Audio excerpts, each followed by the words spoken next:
from the Queen's University with a doctorate in cultural studies and holds a BA-MA in sociology.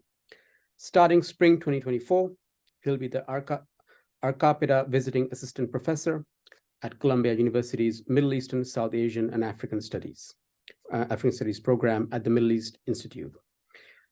He was a Postdoctoral Fellow at Cornell University's Einaudi Center's Racial Justice Program and an Assistant Professor of Sociology at the American University of Cairo.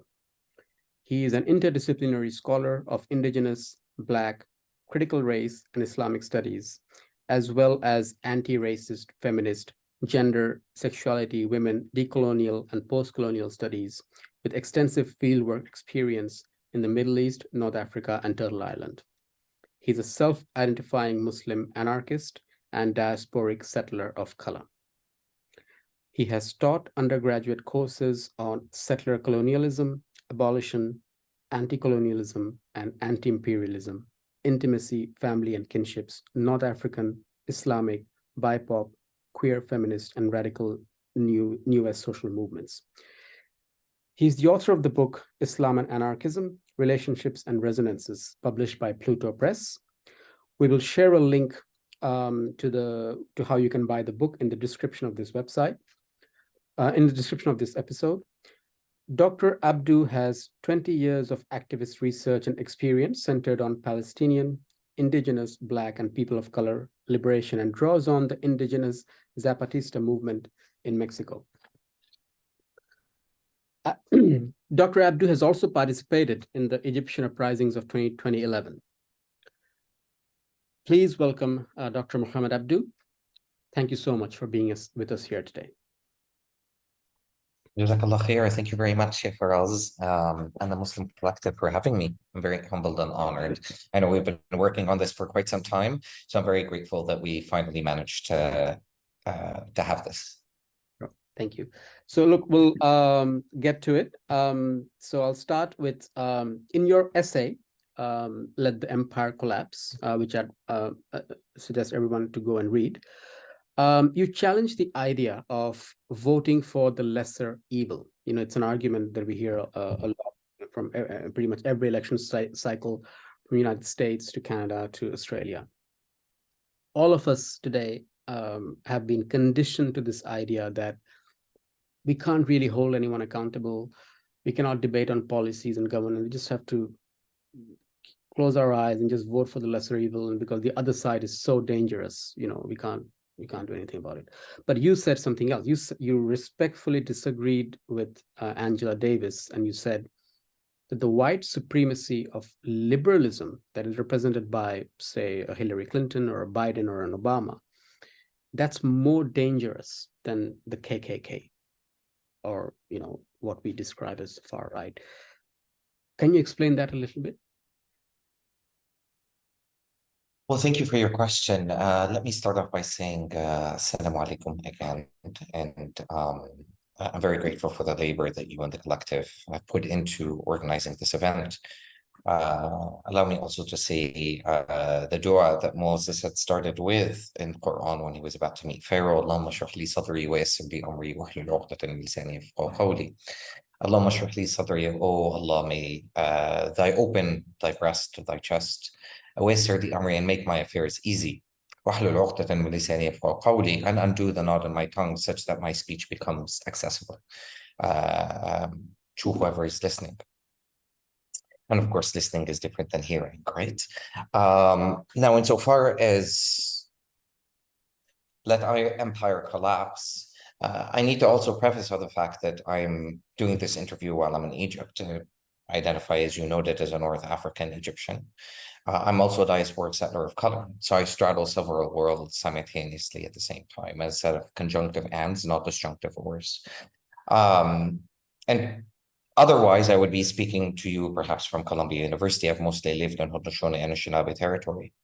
And inshallah, as you mentioned, I will be moving to New York City, where I will be on the traditional homelands of the Lenni, Lenape, and Wappinger people.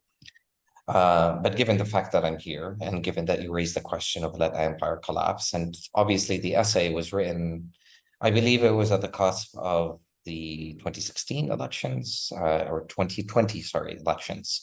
I mean, it was more or less the same thing, really. Hillary Clinton versus Trump and Biden versus Trump. But my point being now, and this is what becomes absolutely crucial, and you raise this, which is we're not dealing with a democracy, we're dealing with a settler colonial society. That's no different than, and again, this is a huge assumption to assume that the US, Australia, Israel, New Zealand, Canada, and so on and so forth are democratic societies. They're societies that are founded on doctrines, Christian doctrines, crusading doctrines, and more appropriately, Euro-American Christian doctrines of manifest destiny, doctrines of discovery, so religious doctrines. Their laws are based on a Protestant ethic, right? Victorian notions of property, gender, sexuality, and so on and so forth, right? So it is a settler colonial society. It is a crusading society. It is a society that was established vis-a-vis the conquistador Colombian invasions of 1492. That means also that we have to recognize that there is an ongoing genocide and ethnic cleansing that is going on with regards to indigenous people. Now, settler colonialism, for those who do not know, is a religious, as I noted, doctrine, but it relies on the ongoing genocide and the theft of land of indigenous people, the relegation as signposts to history, as Adar Simpson, as indigenous scholars like Jody Bird had argued, and many others, of course, but also afterlife to slavery projects, as Dr. Saidiya Hartman had noted, right? So stand your ground laws, school to prison nexus, and so on and so forth, right? So once I essentially steal the land, and as Patrick Wolf had noted, the land is the true capital, right? It is what possesses not only resources, but also our relationships as an extension itself, because land represents a body. It is a subject, it is not an object, right? So, and after the land is stolen, after and as the ongoing genocide continues, then I'm going to get an indentured servitude population, which is started off, obviously, with African people. A fifth of the transatlantic slaves were Muslims from the Iberian Peninsula and the west coast of Africa, right? So we begin to see the arc of Islam. We have to realize what happened in 1492 in the context of Turtle Island, so-called US and Canada, but at the same time, what 1492 signified insofar as Muslims and Jews being evicted from Spain and their persecution at the hand of the sword by Ferdinand Isabel, their forced conversions, and so on and so forth. So with all that context, right, we are not then dealing with a democracy, we are dealing with a settler colonial structure. Settler colonialism is a structure, it is not an event, it is a product. It is not a moment in history. It is not just a term that we throw out as decolonization, abolition, and so on, that we're going to decolonize a structure, because you can't. It's a colonial, Eurocentric, again, religious institution that has certain foundations, right? Thank God we trust on the $1 bill, if there's any doubt with regards to that, right? So based on that, we have to also recognize historically what enlightenment is, right? To understand what liberalism is, because settler colonialism primarily relies, on a white supremacy, but a white supremacy that developed in the bosom of liberalism within itself as well. There are a lot of scholars, including Joseph Massad, had arguably put forth, right? And that I build on. With all that context, in what world am I going then to vote to legitimize the settler colonial order, precisely as I noted, to buy into a lesser evil? Do we not have enough examples insofar as Colin Powell, Debbie Haaland, the current Minister of Interior, I believe, Kamala Harris, Lloyd Austin, Michael Langley, who's heading AFRICOM at the moment? These are examples of Black and brown figures, black-skinned, white mask, brown-skinned, white mask folks that are at the helm of the order. Obama was black skin and white masked, as Fanon had essentially put it, Frantz Fanon, right? He was a drone president. He was a Wall Street president. He's a president that shamed Black men for being absentee fathers without really recognizing the environment, the socio-political, the historical, the alleged complaint that Black people have been struggling with since their conscription into empire. right? Of course, it did not begin simply with W. Haaland and Kamala Harris and Obama and Colin Powell. I mean, we can go back even to the 1800s and look at Charles Curtis, who was the first Native American, quote unquote, Native American. We have to be very cautious with regards to these terms, the hyphenated American, because the only American that doesn't have to hyphenate their term is the white American. They don't call themselves white Americans because they are assumed to be the Native American, right? Meanwhile, the Asian American, the Native American, the Arab American, the Black American, and so on and so forth. The Muslim American has to hyphenate, right? As a project of assimilation, as a product of buying into white civilization, right? That is the degree of indignity, of the absence of imagination. And if there's anything that we need to do, and I might say this a few times, is that we need to relearn how to redream dangerously as BIPOC people. Because of the degree of indignity and disrespect and the lack of vision and the lack of historical imagination, at least in the contemporary that we've had, right? Besides assimilating into empire. But then what empire am I assimilating into? Because once I begin to participate, and there was an article and a beautiful essay that, forgive me, I don't recall the author of, but certainly they were an indigenous individual. Voting is not a kind of harm reduction. That was the title of the essay. Right. And it's not a kind of harm reduction because we have to ask at what it's number one, it legitimizes the dominant order of settler colonials. That means I actually subscribe, I accept. And that I condone the fact that it's a democracy. Meanwhile, as I've been saying the last few minutes, that it's not. So is it an original sin? Is it an American dream? Or as Malcolm, may he rest in power, referred to it as an American nightmare, as it always has been. Right. And at whose expense then does this voting come? Right. So ultimately, is naming a bunch of national parks, renaming a bunch of streets sufficient as a decolonial gesture? Absolutely not. What does that absolutely mean when, again, we have movements as land back? It is ultimately hypocritical for Muslims in particular in the diaspora, and I've said this numerous times, when we go out onto the streets, and I absolutely agree with direct action and scream out at the top of our lungs, free, free Palestine, yet we are Zionists on stolen land. How many of us have actually spent time with indigenous people, spoken to them, broken bread with them, gotten to know them, sat down around the campfire with them, and exchanging stories? Insofar as they being our kin, and the relationalities that we have in relation to one another as dispossessed others, right? So this isn't new. We have examples, as I noted, as Charles Curtis, as I started to say, the first Native American, and he was the vice president during Herbert Hoover's term in office, right? So at whose expense then is voting coming about insofar as legitimizing this dominant order?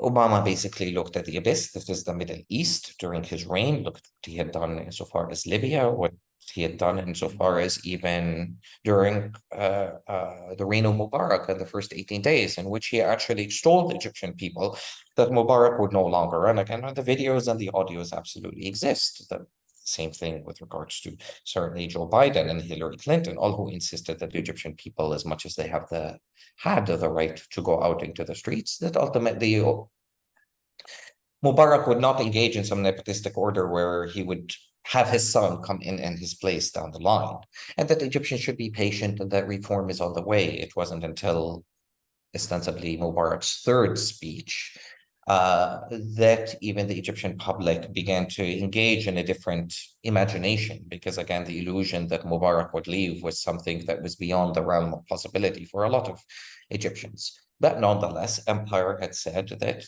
it's okay. Leave Mubarak in power. And I believe he was in his late 70s, even 80s at that particular point in time. But nevertheless, there was a certain collusion that was there, right? And look at what happened as a consequence insofar as Syria and the proxy war, because Syria is not a civil war. And it's quite shameful that that term continues to be used by mainstream media, by individuals, be it Syrian, be it just individuals in the global south, even individuals in the global north, right? So this becomes really the dilemma of voting, and how voting is not a form of harm reduction when it is the endless postponement in a certain Kafkaesque kind of way of judgment. Right? We see now empire is collapsing. We saw the false binaries that exist in the world. As a Muslim, am I supposed to choose between a crusading Zionist Wahhabi alliance on the one hand, or at the other hand, a totalitarian Chinese, Russian, aspiring axes on the other? Are these my choices as a Muslim? So the question of authoritarianism in general does not only run through insofar as totalitarian societies, but it also runs through in the form of settler colonial societies, because they're equally authoritarian. They just pass themselves as liberal and democratic and so on and so forth. Meanwhile, we have a two-party system, right? And not even if you had a 3 or a 4 multi-party system, is that ultimately the solution? And perhaps I even disagree then with Dr. Cornell West, as much as I obviously revere and respect him. In terms of his voice, in terms of his organizing, and certainly in terms of his scholarship. But this becomes the illusion, the assumption that him, Angela Davis, etc., that democracy can be salvaged, that at some point this nation was democratic, is democratic. Meanwhile, we've fallen by the heydays of the 60s and the 70s, even the 50s, and the kind of organizing in terms of red and black power in comparison to the moment that we're living right now, right? So I understand. The question becomes, well, if this is not a democratic society, if this is a settler colonial society, then what are we to do? And that becomes the more challenging question. And this is where we're all, or most, are operating from the logic of incessant fear, of insecurities, because how can we imagine a world without nation states? But if we look historically, and this was part of the argument that I posed in the Rohrer article, insofar as let empire collapse, is not the fact that we should sit by the wayside and just simply not vote and, but rather to divest from the dominant order. And so I will include even Bernie Sanders within the scatterbrain group. I will include the squad. The millions of dollars that Bernie had collected, even during the 2016 campaign, from middle and poor and working class folks, much of which were people of color. If those millions were invested towards ostensibly abolitionist and decolonial projects, and what I mean by that is the buying of land, placing it in trusts, and the remuneration of that land to indigenous people, because again, we're assuming that money has no influence, that capitalism has no influence within the democratic process. Meanwhile, we know that it absolutely does, right? And this is Trump's ingenious in a certain way in him using the term the swamp. Listen, from the beginning, capitalism is inseparable from the state, and capitalism would not exist without the nation state historically, materially, symbolically, or even spiritually, right?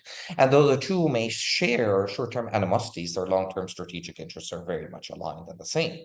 And this is what Trump was referring to insofar as the swamp. It's the constantly revolving door. And of course, we see the transparency insofar as the influence that goes both ways, not only in terms of the military, the pharmaceutical, the agrochemical, the prison, the school, like I said, nexus and industrial complexes, and so on and so forth, right? But rather, the door was completely opened up with NAFTA and what Bill Clinton had essentially ushered, and which was transformed liberalism into neoliberalism, or what we refer to as neoliberalism, because that is the quintessential definition, is that, again, that separation no longer exists between money and politics, right? Between power and authority and the financial regime, the integrated worldwide capitalism that even Cuba, Venezuela, and so on and so forth are part of, right? And there's no disentangling of that without the development of alternative economies, without the development of alternative imagined forms of governance. And so I ask myself, as BIPOC people, as Muslims, do we not have our own governance models that anteceded modernity?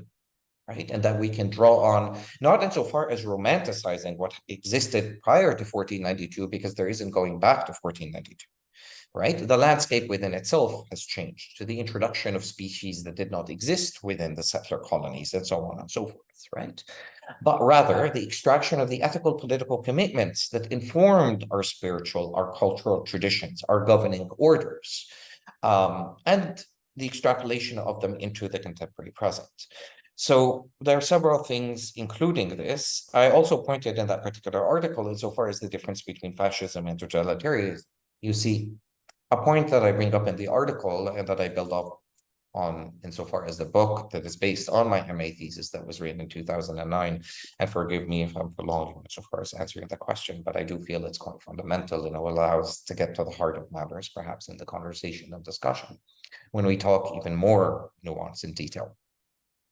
Is the difference between fascism and totalitarianism, right? Which I discussed in this article. So when people kept on referring to Trump being a fascist, Trump didn't usher fascism. Trump was striving to become a totalitarian, just like Putin, just like Xi, just like Kim Jong-un in North Korea. He wanted to establish a top-down model, period, right? Now, totalitarianism operates by top-down.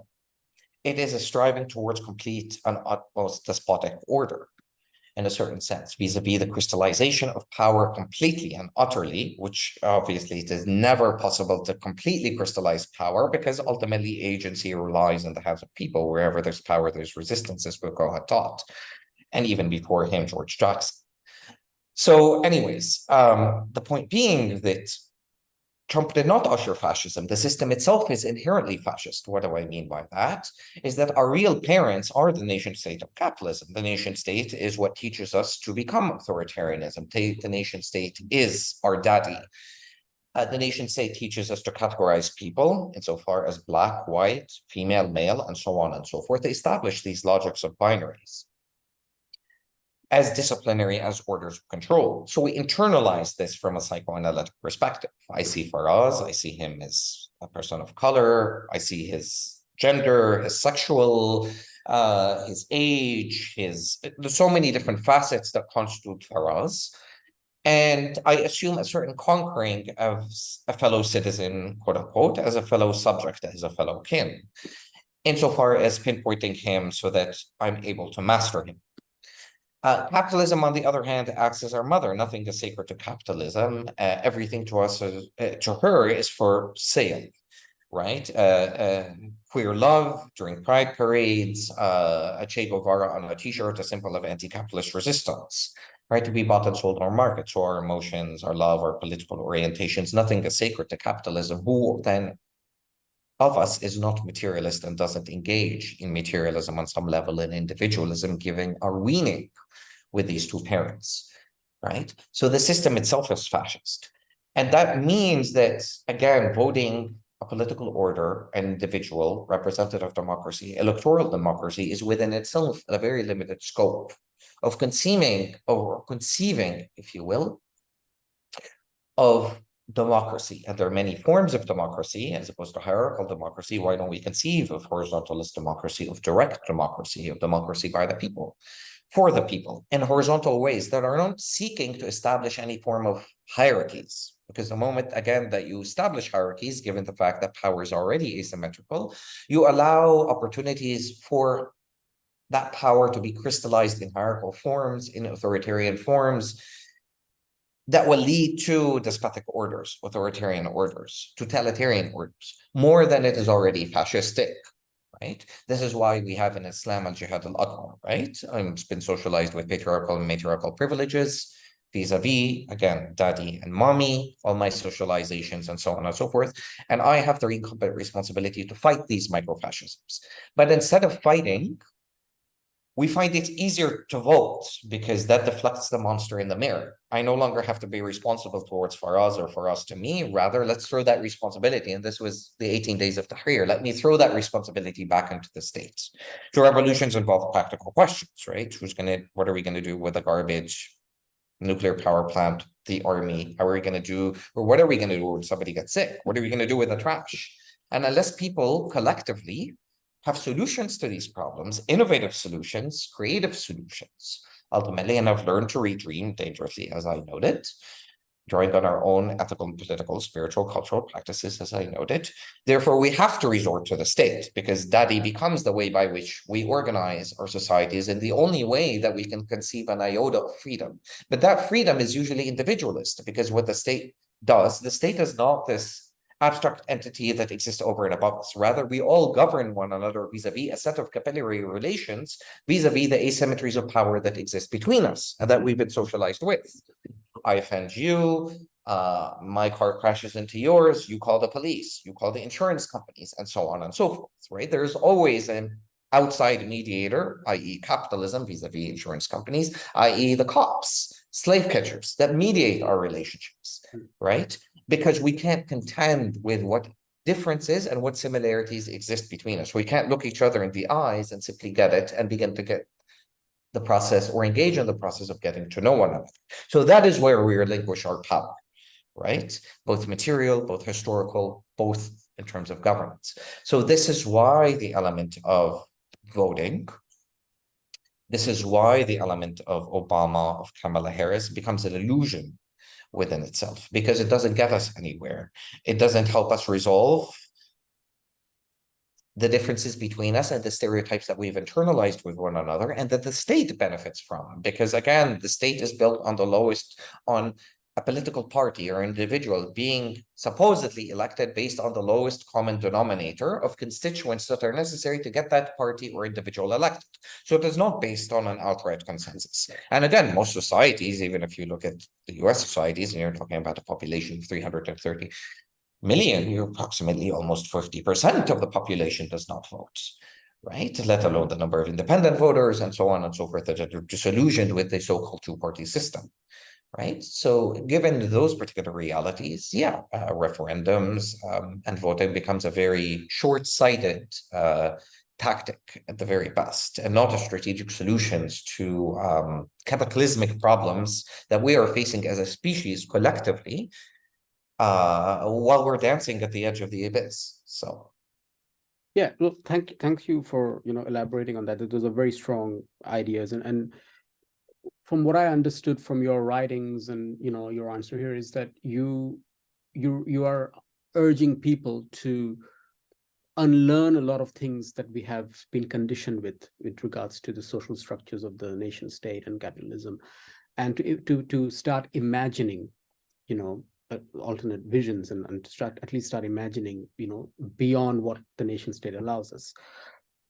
And that's a very strong argument. That's a noble argument. But what do you think of the argument which is more about the immediate future, that okay, we have a Donald Trump who represents this threat to democracy, to our fundamental rights, and right now we just have to stop that and we can think about the rest later.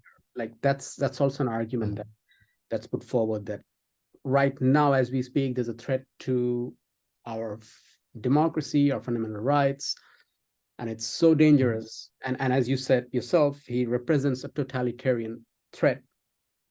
Right now strategy is just to stop him, and then we can think about all of that later. So that's an argument that's placed as well. Well, thank you for that. And it's important, obviously, to push back against that argument, because something that you just said and something that I started off the conversation again, that assumes that we're living in a democracy, that we're out to get Trump or exclude Trump because he's somehow going to eradicate democracy. Meanwhile, my starting point is the fact that we never lived in a democracy, and democracy was always an illusion. The dream was never a dream. It was a false dream. It was a nightmare, as Malcolm put it. Let's talk about something. Let me give an alternative. How many Arabs or Palestinians exist within the Israeli Knesset? Right? Quite a fair few. We have Mansour Abbas, and of course we have the United Arab List, the Balad political party, Hamad Ammar, that even belongs to Israel Baytuna, which is Lieberman's party, Azmi Bishara, who used to be a part of it, and so on. And these again, and this is what builds into the myth that Israel says, oh, well, we have Arabs within parliament, we have Arabs within the Knesset. And this is beyond even the Palestinian Authority, right? That's trying to build its own parallel to state, which is an illusion, let alone a one-state solution. And we can sit down and discuss why even a one-state solution is an illusion within itself, right? Within that context, look, if we take Palestine as an example, right, and Palestine is not just a local struggle strictly for Palestinians, I completely disagree. It's connected to regional, geopolitical, and so on, because of the significance of Palestine, not only from a human rights perspective, as a lot of secular leftists have tried to pass it on, but also as, again, a spiritual struggle within itself. If Palestine is free tomorrow, what will it be? The Palestinian Authority, or will it be Hamas and the Muqawama as the Islamic Jihad? Now, of course, I appreciate Hamas and the Islamic Jihad as movements of resistance, but obviously we all know they're patriarchal, they're misogynist, they're queerphobic, and so on and so forth, who will then be stuck in the middle between the PA and Hamas and the Islamic Jihad. for instance, right? It would be queer Muslims, it would be Muslim feminists, it would be leftist Muslims, and so on and so forth. So again, how does that moment of let us just get rid of Trump, let us just get rid of Israel, resolve insofar as the dream? The problem with policy-led approaches, and this is the difference between a statist abolitionist approach that perhaps, and of course I say this with great respect to Dr. Ruthie Gilmore Wilson, to Robin D.J. Kelly, and many others, right? Is that, again, it assumes that you can actually seize power, that you can actually reconstruct a settler government. Again, and we're talking about the settler government in this particular case, of whether we're talking about Israel, whether we're talking about the US, Canada, Australia, blah, blah, blah, New Zealand, and so on and so forth, in order to get the government or a new form of government to invest in jobs, in education, housing, in healthcare, etc. That's a very different approach than the one that I'm advocating for, and not to put words in other people's mouth, but say that Harsha Walia, because I mean, this debate has been ongoing. Harsha Walia, I believe Gord Hill, Dean Spade, who's involved in a great deal of mutual aid and writes about mutual aid, as well as William C. Anderson, who is a Black anarchist, had recently discussed this for divestment from the dominant order. At the moment that I began investing in Bernie to combat Trump, the moment that I have reallocated resources from actually land back, from liberation of Black people and abolitionist projects, real abolitionist projects, into the settler order, the more that I legitimize the settler order and the myth that, again, it is a democracy. Let me furthermore ask this. BLM actually rose during the time of the Obama years, not during the Trump years. But we never heard the word abolition or defund the police. That wasn't until Trump came into power. And that is because what Trump had mobilized of polarized or already polarized back on the surface, right? Monstrosity of empire. He exposed empire for what it is. And that is what irks most liberals, right? Liberals are the ones that say, well, I don't believe in, they engage in sort of a multicultural color blindness. No, I'm not racist. I'm married to a Black person. I'm married to a Muslim. I'm married to a person of color. My children are this and that. Oh, it wasn't my parents, my grandparents that were involved in the dispossession of Black people, of Indigenous people, and so on and so forth. This is the liberal order, right? The abdication in which we have all internalized cultures of whiteness. And here's where I distinguish again between whiteness as a phenotype, insofar as a skin color within itself. There's no condemnation of that somebody is born white. You have white Arabs, you have white South Asians. You have people of all kinds of hybrid and mixed backgrounds. That isn't an issue. It's the fact that we've all internalized cultures of whiteness. And if we look at, maybe I started this point earlier, Enlightenment scholars, Hobbes, Kant, Rousseau, that really laid the foundation for liberalism, Tocqueville, their anti-Islamophobic rhetoric, but also the racist insights, right, is what laid the foundation for white supremacy within itself, right? So the delegation of different humans as non-human, as subhumans within itself, that is and comes and arrives from the bosom of Enlightenment itself. And liberalism doesn't come from the KKK sort of conservative, Trumpian, alt-right kind of perspective, right? So these are two sides of the same coin, ultimately. And this becomes the problem, right? So, oh, well, let's drop the immediacy of Trump. The problem is, again, that buys into the false illusion that Biden has done anything that's proactive or progressive, and this is a problem with the progressive, again, moniker within itself, that passes itself as some radical leftist movements, like, for instance, the progressive coalition of AUC, of Rashida Tlaib, of Ilhan Omar, and so on. And Ilhan Omar and Rashida Tlaib are settlers of color on Turtle Island, ultimately, right? But this is the problem when Ilhan Omar, during a BLM protest, and I discussed this in the book, says, well, this country is founded on genocide. Actually, sister, it's ongoing genocide. But go on. Oh, and it's founded on slavery. Actually, it's afterlife to slavery project, sister. But go on.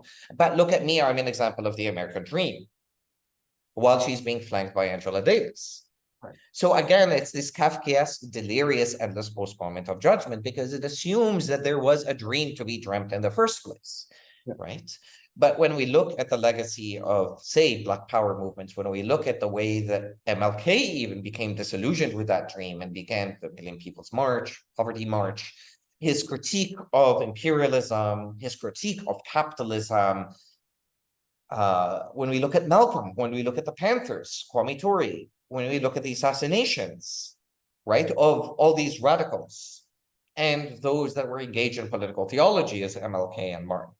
This is what made them a threat to empire, because in a certain sense, they became disillusioned with the dream. They disagreed that the dream actually existed and could ever be reformed or re-achieved, because again, it never was. So this is a complete different logic than the logic that, again, assumes a certain democracy, right? And this is how liberalism has hollowed out words and their meanings, right? I mean, we're really living in our Orwellian age, right? This is Orwell had prophesized in 1984, right? Words like axis of evil, the war against terror, simulated drowning, preventive war, civilians killed are referred to as collateral damage, right? CIA kidnappings are referred to as extraordinary conditions. This is how liberalism functions, right? And again, if we talk about democracy, well, there are different forms of democracy. And if we talk about land acknowledgements, where land acknowledgements shouldn't be superficial, again, as Indigenous people have consistently said, they're about intent, purpose, and action. Let me repeat this again: intent, purpose, and action, right? 1492 is not just a mere historical timeline that we refer to, right? We then have to follow through in terms of the implications of that, in terms of what that project signified, in terms of a racial project, a racist project, but an anti-religious project, but specifically an Islamophobic project, an anti-Jewish project, because I don't buy into this Judeo-Christian ethos that established itself as in the turn of the 10th century either, right? That feeds in not only to anti-Semitism, because Arabs are Semites too, right? But actually feeds into anti-Jewishness, right? So this is a project about world making, right? And world making means that we need to let go of certain delusions and easy solutions, right? That allow us to resort to the fact that, oh, well, we're going to save ourselves from Trump because we need to salvage democracy again. But what if democracy, and here is the question, never really existed? And that becomes a different starting point. What if the state can never be an instrument towards liberation? Even considering that question, people are afraid to ask it because of the implication, because asking that question means that we will have to adopt and shift from a politics of rights where every faction, queer people, Muslims, Indigenous, Black, Jewish, are vying for their piece of the pie in relationship to the state and are actually beginning to have conversations in relationship to one another as to what liberation means, and not just resistance, because I'm tired of talking about resistance. Resistance is a reactionary move. Liberation is a proactive decolonial turn. Surviving is a reactionary move. Thriving is an active turn, right? So there's a difference between the Panthers that did not demand anything from the state, right? They said, you know what, we're not negotiating and walking through the hallways and corridors of power in order to seize it from within. We're arming ourselves. We're preparing our own breakfast programs, our own schools, our own abolitionist trajectory. That doesn't mean that the Black Panthers didn't commit mistakes insofar as authoritarianism, insofar as hierarchies, insofar as sexism, insofar as queerphobia. This is where we learn from the past, right? But the question becomes, again, given all the experiments that we have, and this is how the Panthers are unique in comparison to, say, BLM, because BLM, in so many ways, and not again, include the radical abolitionist leftist wing, because that existed as well, that was strictly arguing for abolition. Where are all the progressive politicians that were yelling out defund the police and abolition, like Ilhan, like AOC, and so on and so forth? Where are they now? So again, we need to shift from a politics of rights to a politics of responsibility. We don't have rights in relationship to one another until we understand our responsibilities to one another. As a Muslim in diaspora, I have to ask myself, that is my responsibility insofar as my hijrah, my migration. Insofar as the example of the Prophet and Muslims when they were forced to migrate twice from Mecca to Medina into Abyssinia into modern-day Ethiopia. They had to understand the responsibilities towards the communities that they are moving to. What are our Muslim responsibilities? How have Muslims failed as the front line of defense since 1492 because of how our egoism, our arrogance got ahead of us over 1,444 years, that then again, it became easy after we had gone through crusades to be bypassed vis-a-vis Columbus along the Caribbean and for him to establish empire, the heart of Turtle Island. So this becomes the question. We're looking for easy solutions. And I would encourage us to begin to move beyond those easy solutions to actually interrogate the world of delirium, the world where we are able to overcome our insecurities and fears in relationship to ourselves, our communities, but also in relationship to one another. Sure. Yeah, I mean, look, you've written about this in detail as well, to look beyond, the rights-based world order, and you've written about the Panther. You've also written about the Naxalite movement in India as well. So what I wanted to ask you is, say, these from these examples. So when we have the Naxalites in India, or when we have the Panthers in the US, when you're challenging the state, when you're fighting the state, we are also up against, because the states, as you mentioned yourself, the nation state by itself, they're very violent institutions. They're military armed, they're nuclear armed. Both America and India, and these examples, they're nuclear armed states.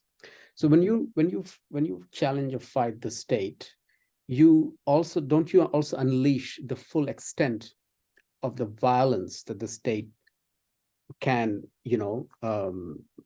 impose on you, and then ultimately you can't beat them because they're just far too powerful.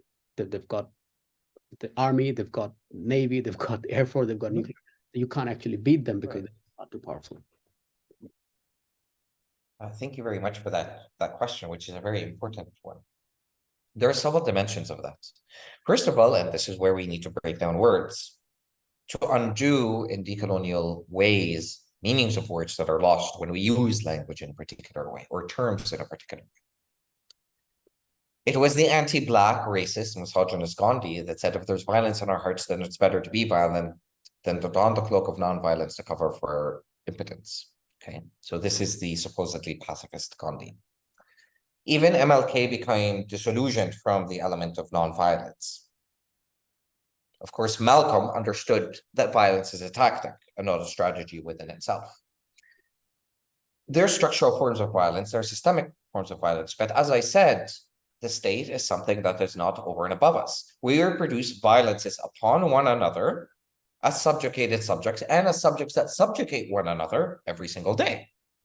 Are Muslims, do they not engage in anti-Blackness? Do we not engage in queerophobia? Do we not engage in anti-Indigenous and anti-Black and anti-feminist and sexist acts every single day? Each one of us engages in violence. So again, is the sexism, the racism, the Islamophobia, the queerophobia that we participate in and that we're exposed to every single day as a consequence of white liberal supremacy, is that not violence? So that's one point I would like to point out too. There's already violence. We've been born into violence, whether we like it or not. And as Fanon said, decolonization is an inherently violent act because that means the undoing the identity crisis that exists between us. Am I Arab or North African or Muslim or anarchist or feminist first? Where do I begin? Where does it end? This is why I also said I'm a set of conjunctive ends. I'm all these things up until I begin to order them in identitarian liberal ways, right?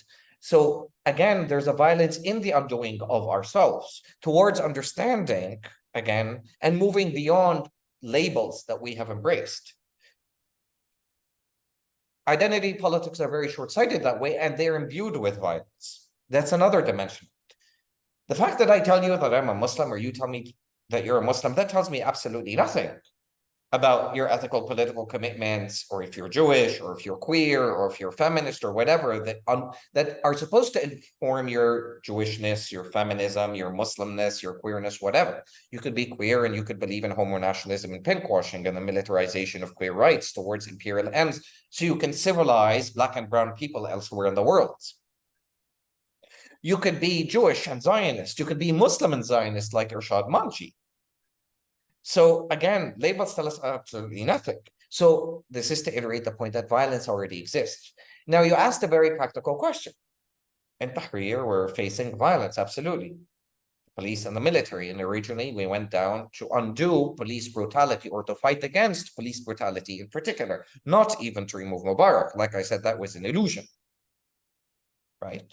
So because there is violence that is already there, because we already do violence, we have to understand that the Quran is a beautiful text insofar as it teaches us the order and the priority of matters. And this was why the second to last chapter, chapter 5, in the book Islam and Anarchism, it was published by Pluto, I wrote it on the difference between jihad and qital and the delusion of nonviolence and red and black power. Why?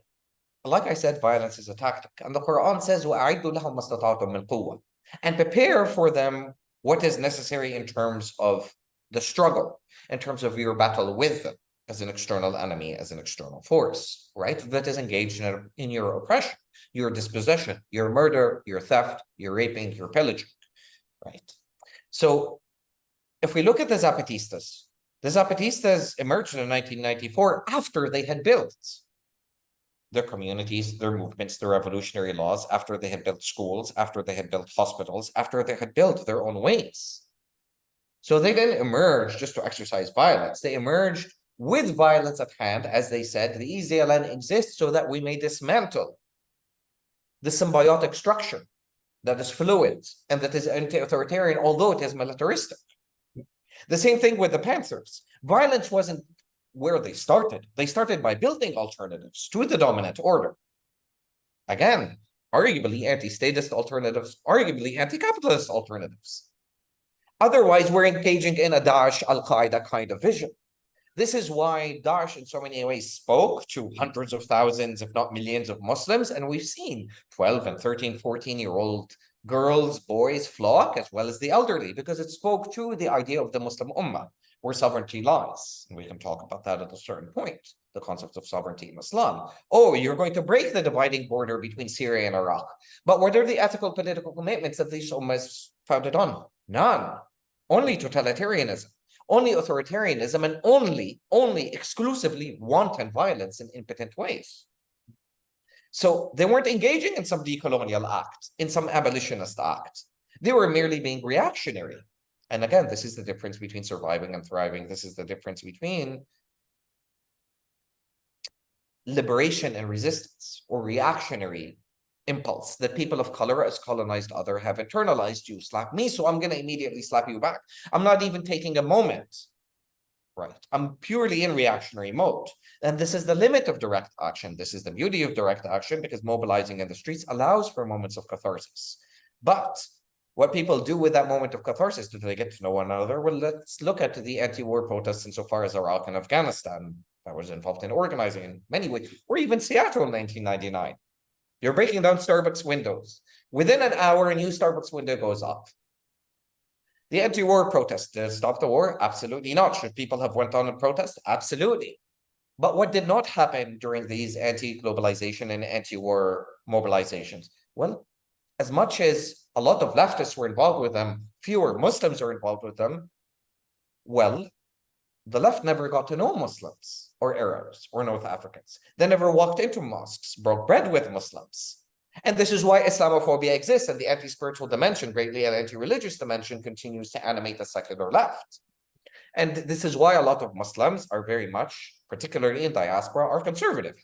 And they will lean, particularly with regard to gender, with regards to queer issues, with the alt-right, and refuse and sanitize and sterilize 1,444 years of Islamic history, of sex manuals, of poets like Rumi, and so on and so forth. Right. From their corpus, right? So violence, yeah, this is not the starting point. In the book, I discuss what Arundhati Roy, and I take this phrase from her, a biodiverse strategy of resistance. And this is based on where I'm inspired with the Zapatistas, the Panthers, the legacies that we have, right? Which is, look, any revolutionary movement has to have three things if it's to call itself revolutionary. Number one, it has to have alternatives, schools, hospitals that adopt a decolonial framework. You have to, and number two, in tandem with that, you have to have a decolonized abolitionist narrative. right? One that connects red, black, Muslim struggles, people of color struggles. This is why the 1492 narrative becomes very important, because it speaks to Muslims, Jews, Indigenous, black, and so on and so forth, across the globe from a transnational perspective. But you have to have decolonized education. And then by that decolonized education, you're developing alternatives. So you're engaging in not just modern forms of medicine, but holistic forms of healing, right? That include the spiritual dimension, that include plant medicines, and so on and so forth, right? So that include alternatives to prisons from an abolitionist perspective. Well, prisons didn't exist during the time of the Prophet, and that doesn't mean that people didn't do things that were wrong or bad, but then how did the Prophet ﷺ and the original polity then deal with it? Without dehumanizing, without placing people in solitary confinements, without stripping away their sense of humanity or that is left, and in fact reversing that so that they become even more misogynistic, more authoritarian, more in terms of their embrace of a wolf kind of mentality inside prisons, because it's a survivalist, sense of the fittest, and very Darwinistic sort of senses that way. So it is that vision. Then after you establish the schools, the alternative paradigms, who's going to deal with the trash, these are all the things that didn't happen to Tahrir Square, that weren't innovated. Even if you want to convince a majority population that doesn't understand what decolonization and abolition is, what more than by providing examples for them? It's easier to grow your little garden in your backyard. It's a lot harder to actually get a piece of land and grow food for you, yourself, your family, your communities, for indigenous people whose lands are stolen and whose lands you're living on, let alone your kins and your relatives. That becomes the challenge, because if I'm growing my own food, I no longer need to shop at Wegmans or whatever the equivalent of Wegmans is in terms of where people go grocery shopping in Australia. I never have to just need to go to the farmer's market, which is so beautiful and so wonderful and makes us feel so good because we're eating organic foods on the weekends. It becomes a self-sustaining act. I've actually developed what is referred to as al-istiqlal al-dhati, independence from capitalism. Not necessarily complete, but I'm getting there. And the same thing with governance. If I'm with indigenous people and we've decided that, you know what, we're engaging in stealth mode, this is what I'm saying, you're not getting into direct confrontation with the state, not until you are prepared. This is why the Zapatistas now are a complete threat, even to Obrador, who's a leftist president, because he has development projects that he wants to do in Chiapas and La Cunda Jungle. And by the way, Chiapas has changed drastically from 1994 to 2011, when I first was there, let alone to 2013, when I last visited. You should see the federales. You should see now the revolutionary tourists, the white kids with dreads, panhandling, and so on and so forth. But this is the problem when a revolutionary movement does not push the emblem of its own vision, analysis, and so on, despite the fact that the Zapatistas are the most revolutionary example that we can aspire to in the world, right? So in a certain sense, this becomes the issue, is unless we're constantly pushing the emblem, but not starting with violence, it's understanding that violence is already a part of what we're already doing. We're undoing our relationship with land as it exists, insofar as our exploitation with it, insofar as us seeing it as an object. Yeah. The land engages in labor. When a palm tree produces dates for me, it's engaged, subhanAllah, in terms of it's doing its own labor. Yet we don't offer thankfulness, we don't offer. And the irony is, for Muslims, we have many chapters in the Quran that are named after non-human life. The chapter of the beast, the chapter of the sun, the chapter of the moon, the chapter of the thunder, the chapter of the elephant, and so many, right? But we seldom think about the significance of what that means in terms of our responsibilities towards non-human life, let alone non-human life as subjects within the order, that we have much to learn from, as opposed to conquering, as opposed to engaging in some conquest with regards to explorate some benefit to us as human beings. Actually, plants do not require us, animals even less so, in relationship to the vast scope, right, of our mere sheer finite existence, right? We need them more than they need us. Plants can self-survive and self-sustain, and animals take what they need. Whereas humans, we extrapolate and excavate and mine and harvest everything that exists beyond us, because we believe that it is our possession and made in our name and for our exploitation. and are harvesting and so on and so forth, and to be materialized and so on. So again, to refer to go back to the point, as far as violence is an inherent part of our making, as Fanon says, it is fundamental to decolonization, and there is no escaping it, brother, because it is already the de facto modus operandi of our existence, right? But ultimately, if we are to use violence as a tactic, then it is the last thing that we should be concerned about at this moment, because we need to build alternatives in this moment. When the Prophet ﷺ, when Muslims engaged in migration, why were Muslims forbidden from self-defending themselves? Because the impulse of Arabs in Arabia was already to do that, to engage in blood feuds, to pick up a sword when somebody's insulted, disrespected, especially a member of a prominent tribe, but they needed to unlearn that. That is not the starting point of an ummah. When we think about how the original polity, a lot of them who used to be enemies of Islam, Omar, radiallahu anh, right? Who used to eat gods that are made out of dates, who used to be a staunch enemy of Islam. Amr ibn al-As, the same thing, right? Staunch enemies of Islam. True revolutionaries, and if we look at any religious movement, if we look at any movement throughout history, even if we're not religious or not, although obviously the spiritual dimension is going to always be there, as Kwame Ture said, that there is no revolution without, and no revolutionary without spirituality. But to think how non-Muslims that used to hate Islam, despise it, mock it, fight against it, they had to change the way that they ate, the way that they slept, the way they were engaged in intimacy. That's the real character of revolutionary. And that involves violence, because that means I'm doing everything that I have learned to do, whether I'm 40 years old, 50 years old, 60 years old, 70 years old. But that's the revolutionary impulse. So, if there's violence, and we're referring to violence as picking up a sword, holding a gun, etc., that will come in its right time, but that's not where we start. Where we start is by building those alternatives, while understanding that already in even building those alternatives is already violence. Why are we getting into clashes with the state? When precisely, as you noted, they've got the military, the prison industrial complex, the slave catchers, and so on and so forth. No, I want to involve and invest in building, and I want to operate in stealth mode after I have built, and when I'm prepared, and when I'm dangerous enough. I don't need to fear me going to confront the state. The state is going to come to me. That's why the Naxalites become so dangerous. That's why the Zapatistas became so dangerous. That's why the Panthers needed to be eradicated and assassinated. Yep. Malcolm, because he was building an alternative vision for Islam. The same thing with Martin.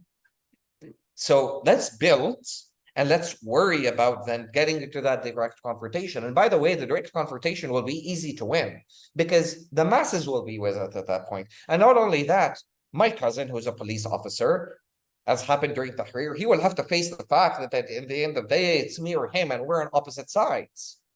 But he will see his sister going to the pharmacy to get medicine, or praying, or doing whatever in terms of alternatives that have been built, and he will put that gun down, because he will feel a shame or reminder. Not necessarily all of them, but some will have a restoration of a certain humanity restored to them in the wake of seeing an alternative world that is built, available, and possible.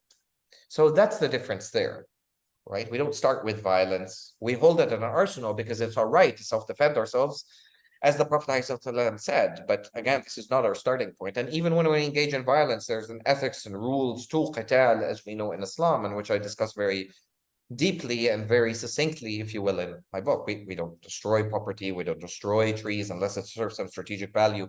Prisoners of war, elderly women are to be treated with respect, same with houses of worship, etc., etc. It's not this wanton, impotent, violent of some kind of revenge, right?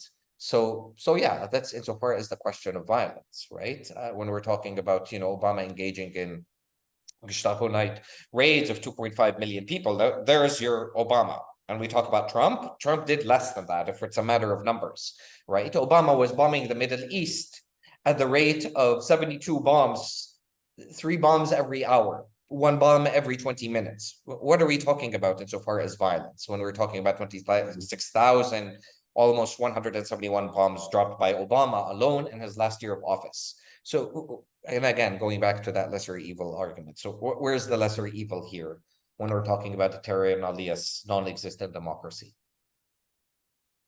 Well, look, thank you for explaining that, in such detail. I want to talk a little bit about Islam, because you mentioned Islam a lot in your answer.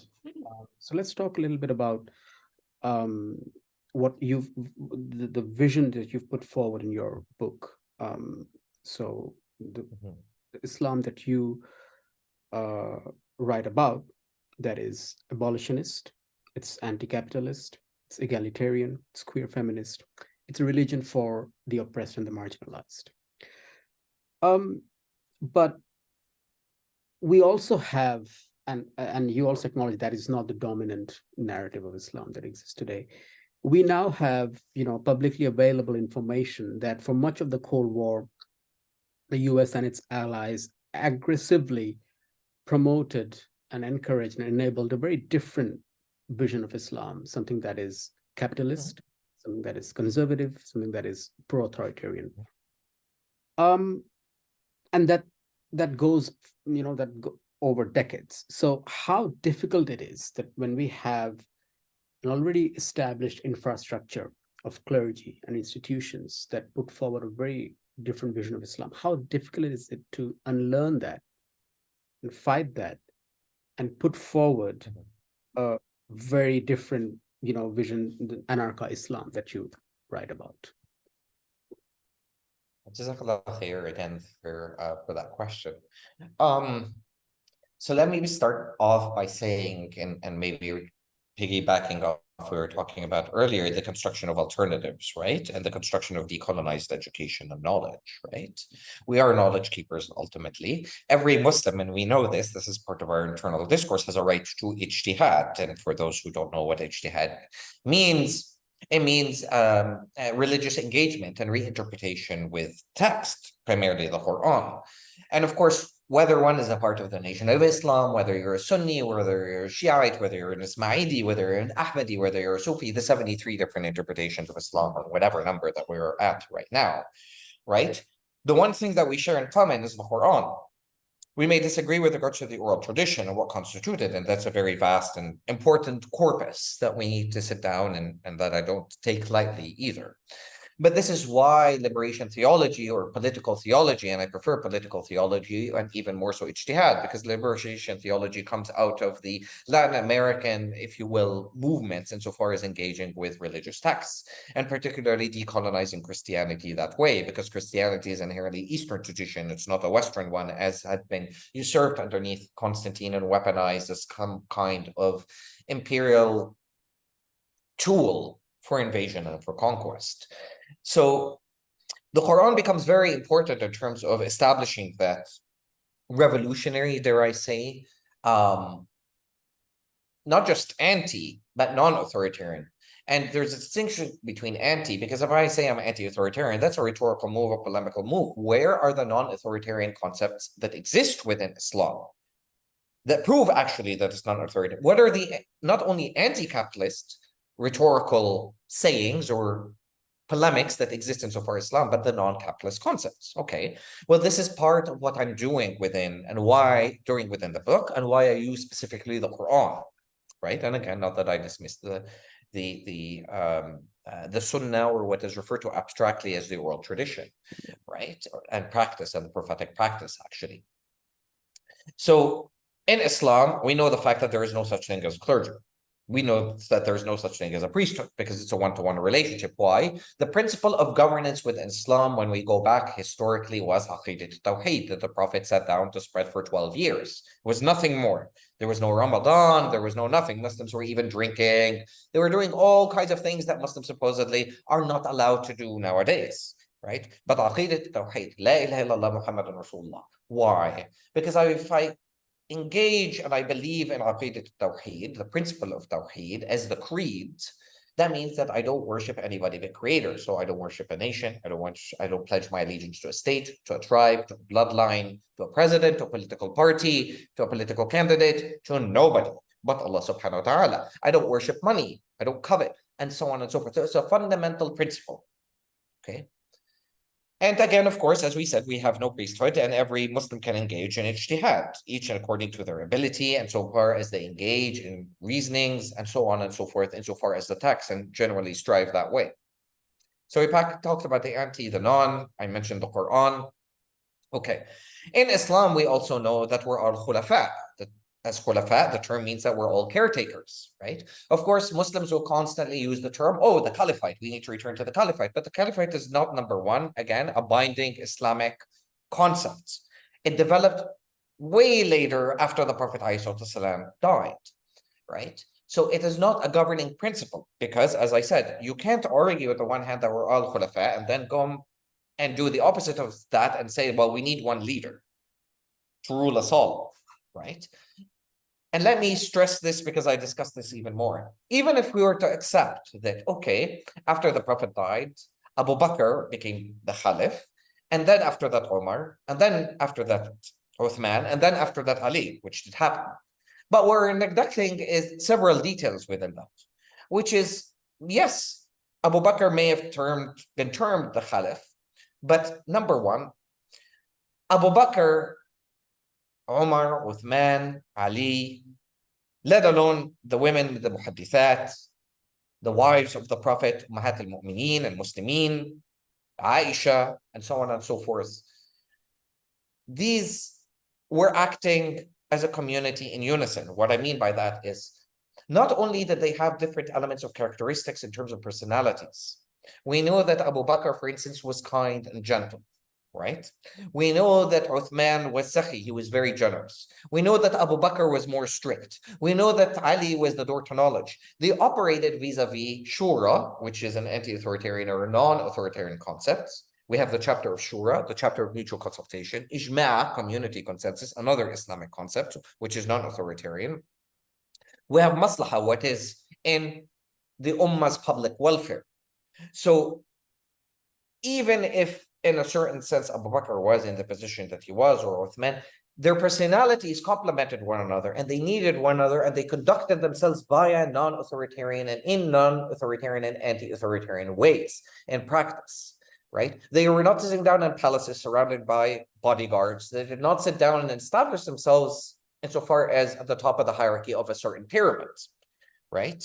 So again, we have to realize that there weren't institutions, and even if there were institutions that developed over 1,444 years, right, that there was no such thing as a state, because the concept of an Islamic state simply does not exist. Again, the state is a modern Eurocentric political form of governance, right, that exists. It relies on hierarchies or racial mechanisms, on gendered mechanisms. It relies on a relationship with capitalism and so on and so forth, right? So the problem that we're dealing with, and I didn't get into the non-capitalist concepts and practices that exist in Islam, and we can get to those, least of which is, you know, the forbiddance of riba and interest. That property or mulk does not mean the same thing in Islam than within the Protestant ethic, where it defines capitalism at its core ontologically and epistemologically, because nothing belongs to us ultimately, even our own bodies. If I smoke, then I'm harming my own body. I'm accountable to Allah subhanahu wa ta'ala. So there's a constant politics of responsibility that's involved there. But anyways, so the problem is the fact that Muslims are wantonly, conservative Muslims, liberal Muslims, using terms and are trying to use modern terms and projecting them in ahistorical ways on reading pre-modern societies. Take another concept, right? The concept of imam, which literally means spiritual successor.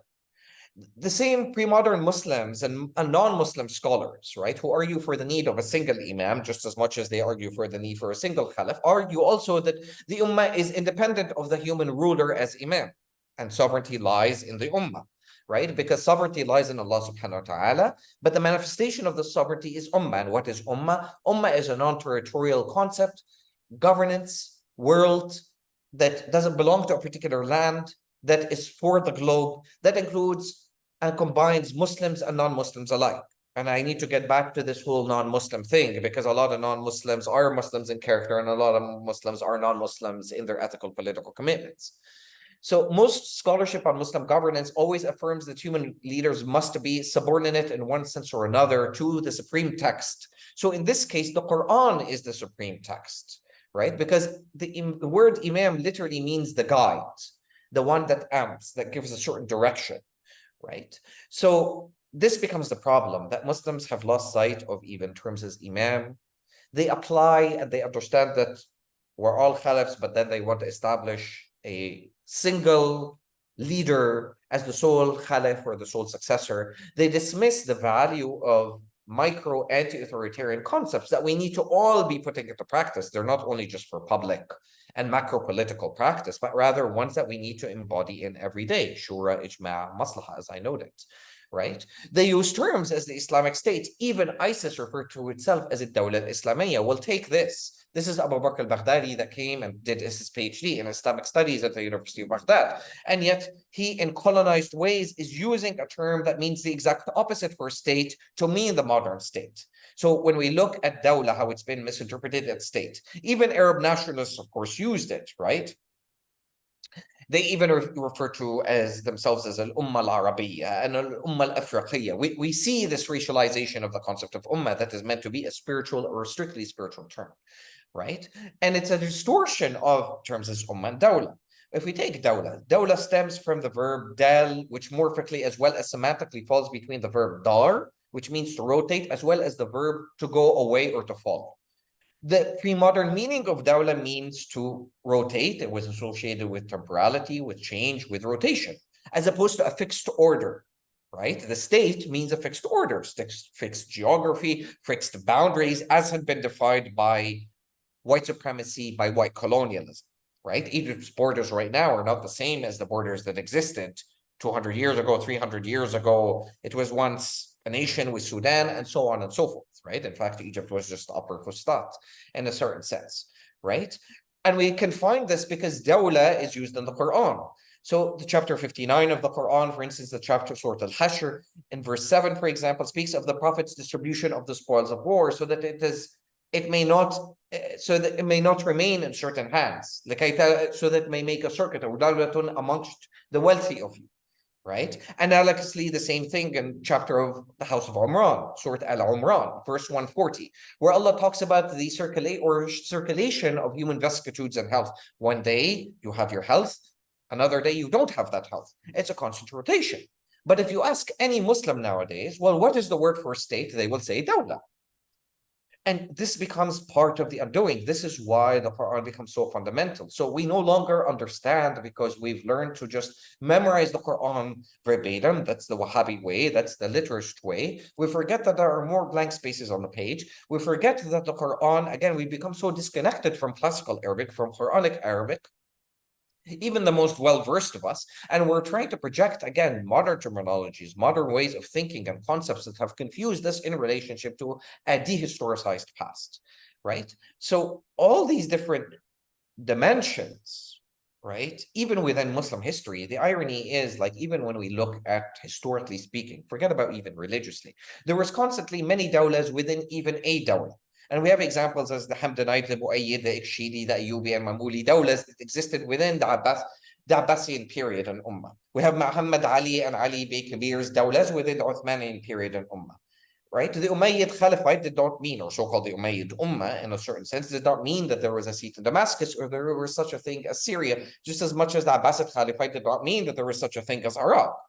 Right? So Muslims are weaned on the Ummah, oh, these borders are all contrived. How do we get there? Let us use the state. And the Muslim Brotherhood has bought into this logic, right? And this evolution. So if we talk about it in practical terms, right? Beyond Hassan al-Banna, right, Sayyid Qutb, when we look at Iqbal, we look at Mawdudi, we look at various different manifestations, even in terms of South Asian thought, right? That can we use the state as an instrument towards achieving the Ummah? Right? But they're conflating the state with the dawla as a pre-modern concept. And they don't understand the role of the state and how the state actually functions and what it actually does. Right? So they're trying to achieve a dream without possessing the necessary governance tools in anarchistic ways or visions to understand the application of that dream of how they can do it in horizontal ways. So that becomes part of the problem, right? It's a linguistic one, but it's also a historical material and it's also a political one.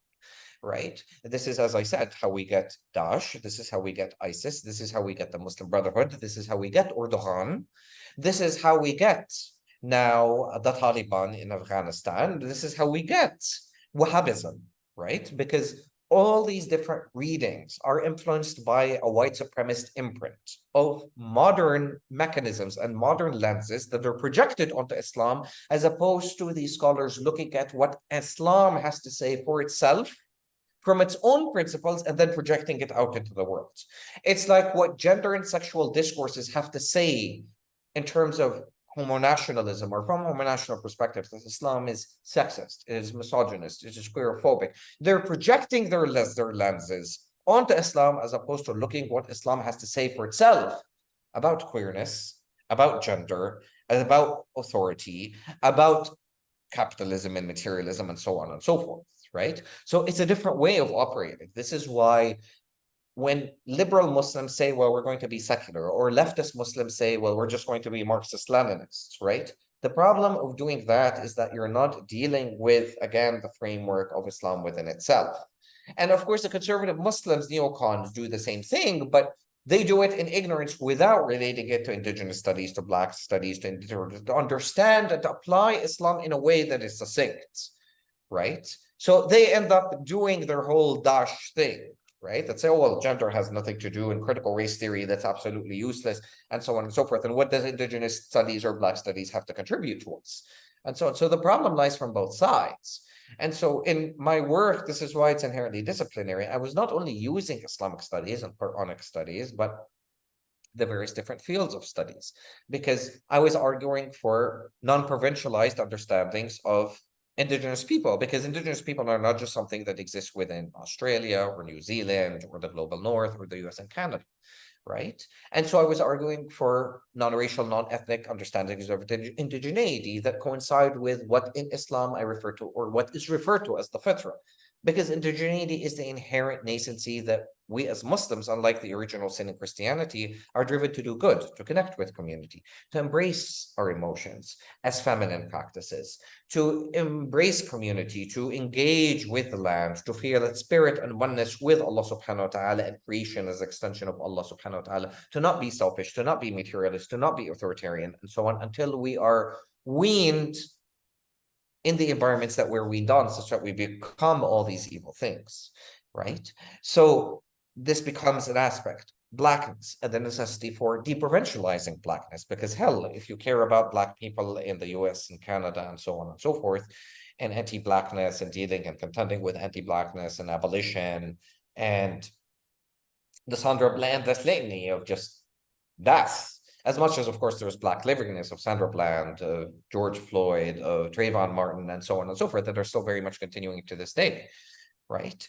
Then you need to understand, well, Africa needs to be important, because Africa is the size of, well, East and West Europe, China, let alone Japan, and the UK. So that's how big Africa is. So where are we in retrospective of the US and Canada, and again, its size in comparison to Africa, right? And AFRICOM and all that, and that particular trajectory. So this is where you need to understand gender studies, you need to understand queer studies, you need to understand critical race studies to be able to connect to that 1492 arc, again, from historical, material, symbolic, spiritual perspectives, to understand what had happened globally. So that is how you counter conservative and liberal manifestations of Islam, or neoliberal manifestations of Islam, arguments that, oh, well, Islam is inherently capitalist. Well, how can you argue that? Did you look at inheritance laws in Islam that are meant to combat hoarding within a particular and minimize despotism and so on and so forth? Did you look at the concept of riba and it's forbidden in terms of interest? Where would capitalism be without riba? What would shift in terms of paradigm when you look at property not meaning the same way in Islam that it does in capitalism? How does that shift our lenses? Islamic banking, and again, the limitations of even what that term means in the contemporary, because it has fomented an island of halal, or an island that is halal and an ocean of haram. So it's very limited in terms of what did even the term Muslim mean in comparison to non-Muslim, because this becomes an important point. That Allah in the Quran uses various, Allah is supreme. And we have verses, as you know, in the Quran, like the second chapter, that begins with Alif Lam Mim, 3 Arabic letters conjoined to form an Arabic word that nobody knows the meaning of. This is to even humble Arabs so far as their own language, right? Not a lot of Muslims recognize that, or even non-Muslims realize that. But even if we look at the concept of non-Muslim, because I was asked regarding this by an indigenous elder, when we had a prophet that was referred to as Narabajo, do you think that he was a prophet? In Islam, you have hundreds of thousands, if not oral narrations that label that Allah subhanahu wa ta'ala sent 300,000 different prophets to different tribes and nations, and as the verse goes, so that we may get to know one another. And the best amongst us is those that exercise a kind of taqwa, a kind of piety in relationship to adala, in relationship to social justice. Okay. Well, Allah in the Quran uses the term, again, we have to pay attention to lughat al-khitab, or the language of narration. Sometimes in some verses, Allah subhanahu wa ta'ala says, Ya ayyuhal muslimeen wal muslimat, Allah speaking directly to Muslims. But in many verses in the Quran, Allah is saying, Ya ayyuhal mu'mineen wal mu'minat, O believers. This is not just Muslims, but Muslims, Christians, Jews, Buddhists, Sikhs, Zoroastrians, Sabians, and so on and so forth. Mu'mineen, those who believe in a single creator. And then what defines the character of the mu'min? Because what distinguishes between a disbeliever, a kafir, that the West likes to throw about, and that even takfiri Muslims like to throw out.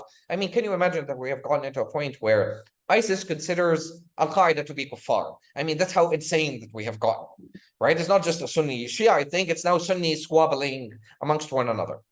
But if you look at what is described as a kafir or an idolater, as a mushrik, as a disbeliever or an idolater, are those who dabble in excess, uphold injustice, spread mischief, corrupt in the earth. We could look at verses 251 to 251, in Surah Al-Baqarah, 756, 774, 873, and endless, right? Why? Because Islam distinguishes between religion, deen, faith, iman, and ruhaniya, spirituality. These are three interrelated concepts, but they're not one and the same thing. So a lot of mu'mineen are Muslims in character. They don't need to adopt the name Muslim because these are all different paths to the same creator. This is why our identity politics also becomes very limited, and why I said you telling me you're a Muslim means absolutely nothing to me. You could be a Zionist Muslim, you could be queerphobic. So are you abiding? You could be a Muslim that's capitalist. Does that really make you then a Muslim when you're not upholding social justice? So we've left the trunk of the tree and we're hung up on the branches. Does this sister wear the hijab or not? Does this Muslim pray 5 times a day or not? And not to take away again from the significance of the hijab or the significance of praying. Not at all. Look, we waste more during Ramadan than any other time of the year. And what is Ramadan designed to do? So for us, it's a form of mutual aid relationship, and a relationship of reciprocity and kinship with the poor. This is supposed to continue on. What is the idea of zakat? It's not some kind of alms tax that's benevolently given. Now we give it to institutions. No, it's supposed to be given face to face, because you're supposed to look into the eyes of the poor person that you're giving it to. You're supposed to hold out your hands, because it is the right of the poor over the wealthy or those who have more. You're supposed to look them in the eye to establish that kinship relationship.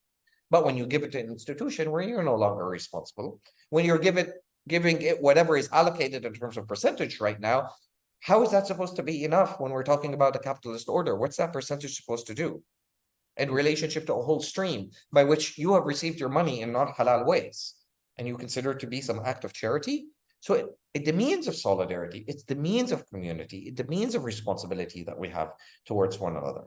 So this becomes, unfortunately, the mechanism and the way that modernity has enforced upon us, and the crisis of identity, if you will, that we as Muslims are suffering from, because we are suffering from a crisis of identity.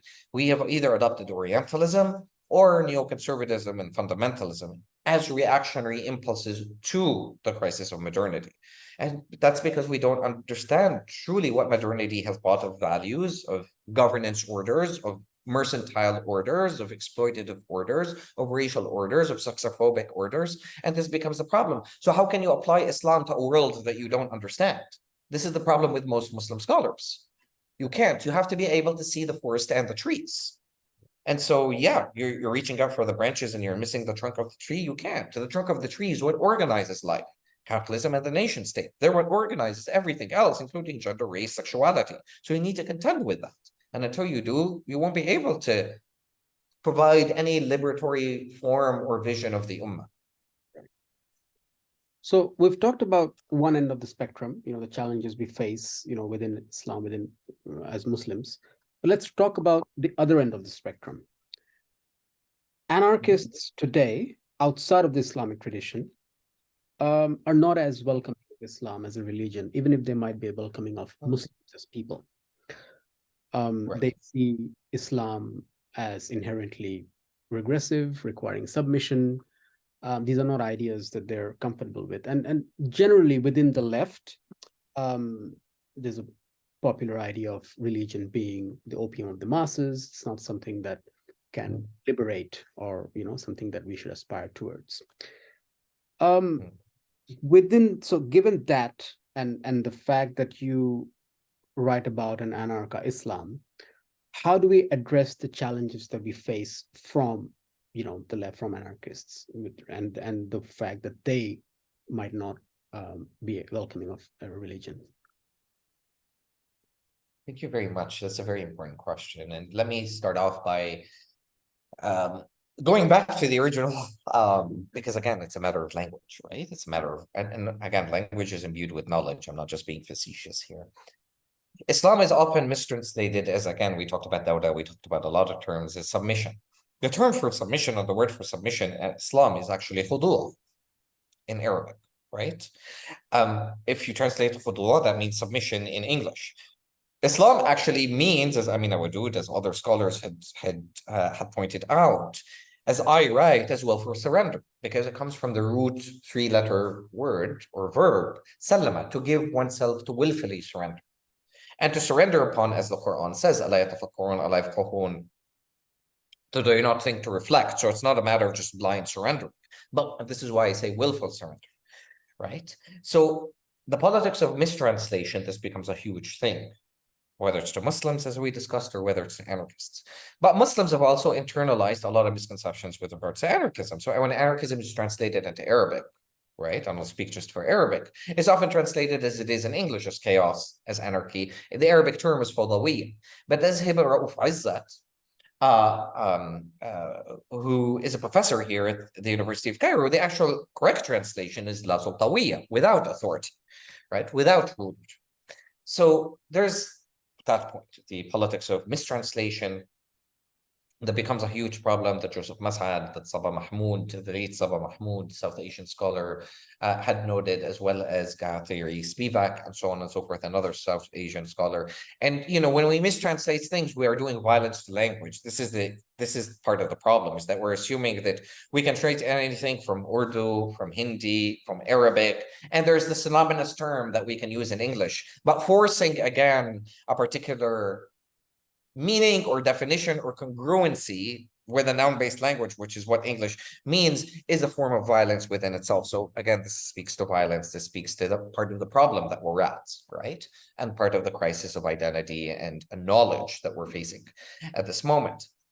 The element of anti-spirituality isn't exclusive to, obviously, anarchists. We know that it exists without Marxists, right? Perhaps anarchists have actually been, and this is the irony, right, more open than Marxists have been to this discussion, right? At least in the recent contemporary. Because again, it's ironic that you would find that leftists would uphold Malcolm, would uphold Martin, not Turner, even somebody like Kwame Ture, who are spiritual, who are revolutionary, who are leftists, right? When they're born, when they die, commemorate their assassination and so on and so forth, but don't understand the value of engaging in that political theology, that you will never be able to achieve anything as a secular left insofar as because we're spiritual beings. How can you love without spirit? How can you engage in revolution without spirit? How can you die without spirit? How can you connect with land that is all about spirit, right? So secularism comes out of a Euro-American Christian ethos, a liberal paradigm that sought to preserve Christianity or Euro-American Christianity, again, while murdering God equally at the same time, in a certain sense, as well, Halak had put forward. White camouflaging God, let's put it that way, right? A God we trust on the $1 bill, but the liberal God is the liberal God, and the Christian God, again, it's a terra nullius, it's manifest destiny, the doctrines of discovery, right? Indigenous people referred to as savages and heathens, Black people the same thing, and before them it was Muslims and Jews, right? So there's a logic there, right, to the religious liberal arc. But within anarchisms, then we have examples, and there were a lot of Jewish anarchists, Emma Goldman, Bakunin, Kropotkin, that disavowed in a certain sense, right? They're, let's say, religious Judaism, right? Because of its certain internalized conceptualizations of religion, anthropological meanings of it, and authoritarian tendencies that exist within it. Despite the fact that the Jewish Judaism is anti-clerical, it doesn't have a clergy, it doesn't have a priesthood, the same thing with, insofar as Islam, as we discussed, right? But there wasn't an understanding of the significance of it. Of course, we have Tolstoy, we have Jacques Ellul, we have Dorothy Day. These are examples of Christian anarchists equally at the same time, right? But there is a refusal because out of a fear, because most anarchists, and let's not kid ourselves, particularly in the global north, tend to be white. And they've grown in Catholic and Protestant households. And that is the only form of religion that they have been exposed to. They've internalized certain stereotypes, certain microfascisms that they're refusing to contend with. And this is why I continue to say, you know, microfascism is fascism is mass psychology. Anarchists have engaged in Islamophobic practices and sexist practices and racist practices and misogynistic practices. So let's not be almighty and all holy.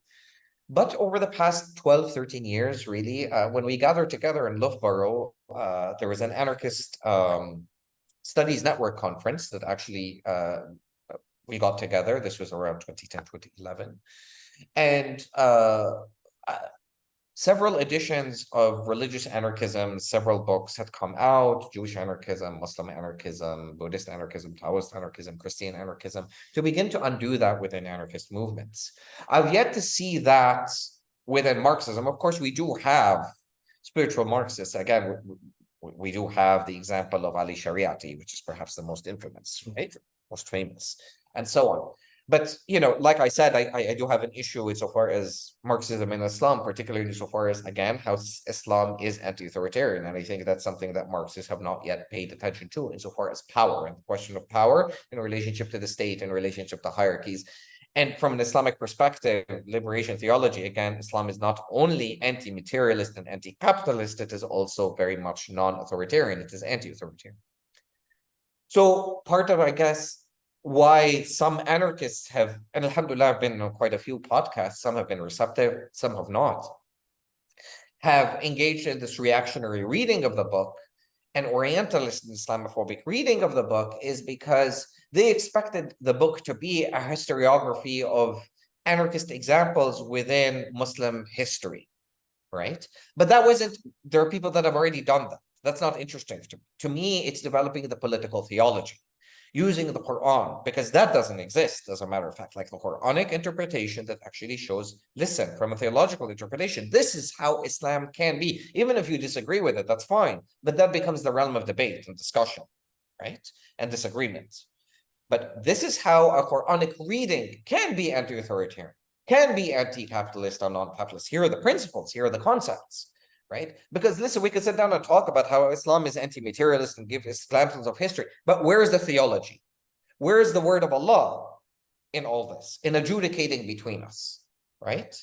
So as Prophet Muhammad was told, وَجَادِلْهُمْ بِالَّتِي هِيَ أَحْسَنُ. This is why the book becomes so central and important. But this is where at least some anarchists have reacted by saying, oh, and of course, they don't speak Arabic. They never learned Arabic. They never studied Islamic studies, and they acknowledge all that. This is the facade of it.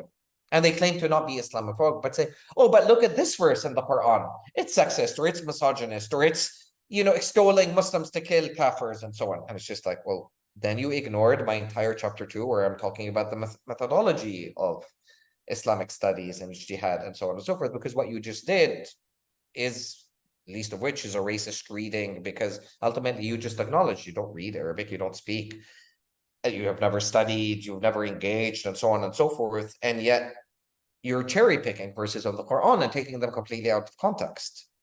And you're going beyond the scope of what I'm arguing at this point in this moment in time. Again, you've left my non-authoritarian and my non-capitalist argument, and you're focusing on gender and queerness. I'm getting to that point, but that's another project that I'm working on or have worked on insofar as what I wrote my PhD on. which is an extension of this, but I had to start with the primary pillars, which is non-capitalism and non-authoritarianism, right? Again, those are what structure gender and queerness and so on and so forth. It's not the other way around. So, there's relearning, there's unlearning, there's unsettling that has to happen on both ends. Muslims re-understanding why Islam is not only anti-materialist, but why it's also non-authoritarian.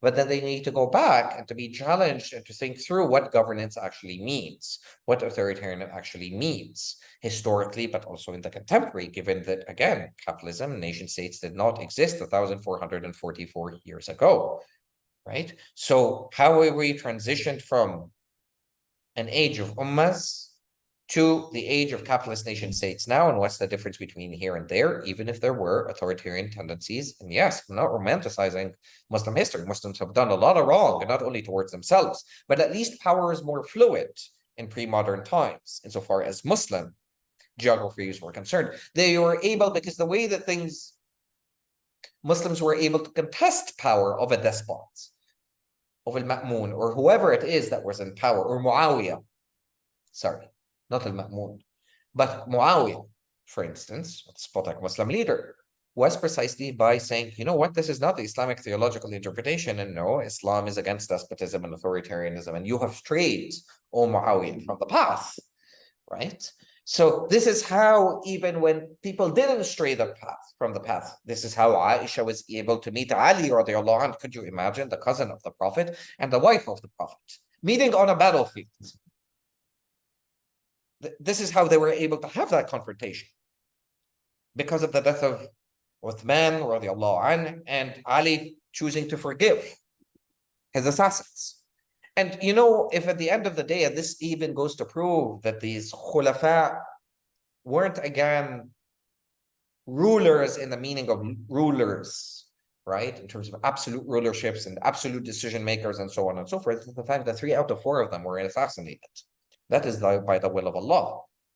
But this is what allowed power to continue to remain asymmetric and dynamic, because so long as it's asymmetric and dynamic, that means you're able to challenge it. You, as far as me, as Muhammad, as being nobodies within society. And it's the right of a nobody to challenge a somebody. But then, the moment that you crystallize that power in hierarchies and so on, as we discussed earlier, it becomes more difficult. It's more difficult for me, if I'm a Cuban, to challenge Castro, to challenge Maduro. Who am I? Especially if I'm nobody, if I'm queer, if I'm trans, if I'm poor, if I'm a single mother, or all these things all at once, and an anarchist. So this becomes the conundrum, right? How can anybody be able to challenge a somebody that has become somebody because the order in which power has become established within society made them into a somebody, such that the hero has become now the villain, right? So this becomes the question. Now, anarchists have something to learn from Muslims too. The left generally does, as a matter of fact. Leftists don't have an ethics of disagreements. Anarchists hate on Marxists, Marxists hate on anarchists and feminists, and so the circle keeps on going on and on and on, because everybody's caught in ideologies. Now, I'm non-ideological. I don't believe in ideologies. Why? Because what I'm ultimately arguing is that Islam is inherently anarchistic. The irony, again, with calling myself a Muslim anarchist or an anarchist Muslim, means that one has to come before the other. But when I'm silent about those two, it's only that those two are in unison. Does that make sense? When they're quieted within me, or when I'm engaging in propaganda of the deed, because I'm acting as a Muslim and I'm acting as an anarchist. So to me, Islam is inherently anarchistic. Yeah, okay, I write down Islamic anarchism, but in a certain sense, that's also to address discourses, audiences, movements, and so on. So it's a play that way, a discursive one at best. But it means absolutely nothing when I inherently believe that Islam is anarchistic. So, but the left has something to learn from Muslims with regards to not only spirituality. Again, there's a legacy of BIPOC people that are leftists, Marxists, and anarchists that are spiritual. I have named a bunch of them. But also the fact that Islam has developed an ethics of disagreement, as referred to as usul al-ikhtilaf, which I discuss, and usul al-diyafa, which is the ethics of hospitality. How are you supposed to engage in a protest with other people that you're in kinship, you're in allyship with, without offering hospitality to one another, without engaging in diaspora with one another. And in Islam, that's huge. The guest, if I am a host, the guest, I am responsible for that guest. And you talk about indigenous people and diasporas, particularly diasporic settlers. How are we acting as adequate guests towards our hosts? And in Islam, the host, you have to feed, you have to clothe, you have to shelter the guest for at least 3 nights in certain oral traditions, right? You don't even interrogate them with regards to their name, because that may be an act of violence. They may not want to reveal their name for whatever, because they are oppressed or because they're running away from certain despotic orders or certain oppression. The name is to be solicited, is to be given at will, not at the ends of the barrel of a gun, so to speak. The moment of getting to know one another is a very magical moment, because it's a moment that creator, that the ancestor bring us together in. And anything can attract and repel to people. My smell, my odor, something I said inadvertently, the way that I looked at you, whatever. I could have had a bad day, for all you know. But subhanAllah, this is where the spirit comes in, right? This is where I said that a revolution has to also allow room for al-ghayb, the unknown, the spiritual world, to teach us something, which is non-human life to teach us as subjects. So this becomes something that's very fundamental, I think, in terms of, again, something that anarchists can learn from, leftists can learn from, in terms of us not tearing one another apart. Because whether or not Muslims apply this usul al-ikhtilaf, that's a different question, because we don't. Right? But there is an ethics of conflict resolution. It exists in Chiapas. It exists within all kinds of movements like Corico, for instance, in Chiapas, conflict resolution mechanisms, and so on and so forth. And feminists have contributed to it, and so on and so forth. But this is the problem with the ego. This is the problem that, no, I'm not going to talk to you because you're a Marxist, I'm an anarchist, you're a Muslim, and I'm an atheist, and so on and so forth. And again, that's a problem of language, because we've internalized certain stereotypes of one another, and we refuse to read. We're stuck in a schizophrenic world in which we're just reacting over 140 characters, right?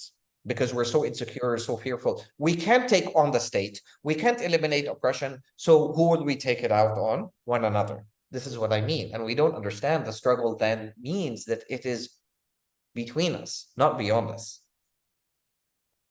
Well, you've written about how the nation state in the modern world has replaced God, and La ilaha illallah, there is no God but Allah.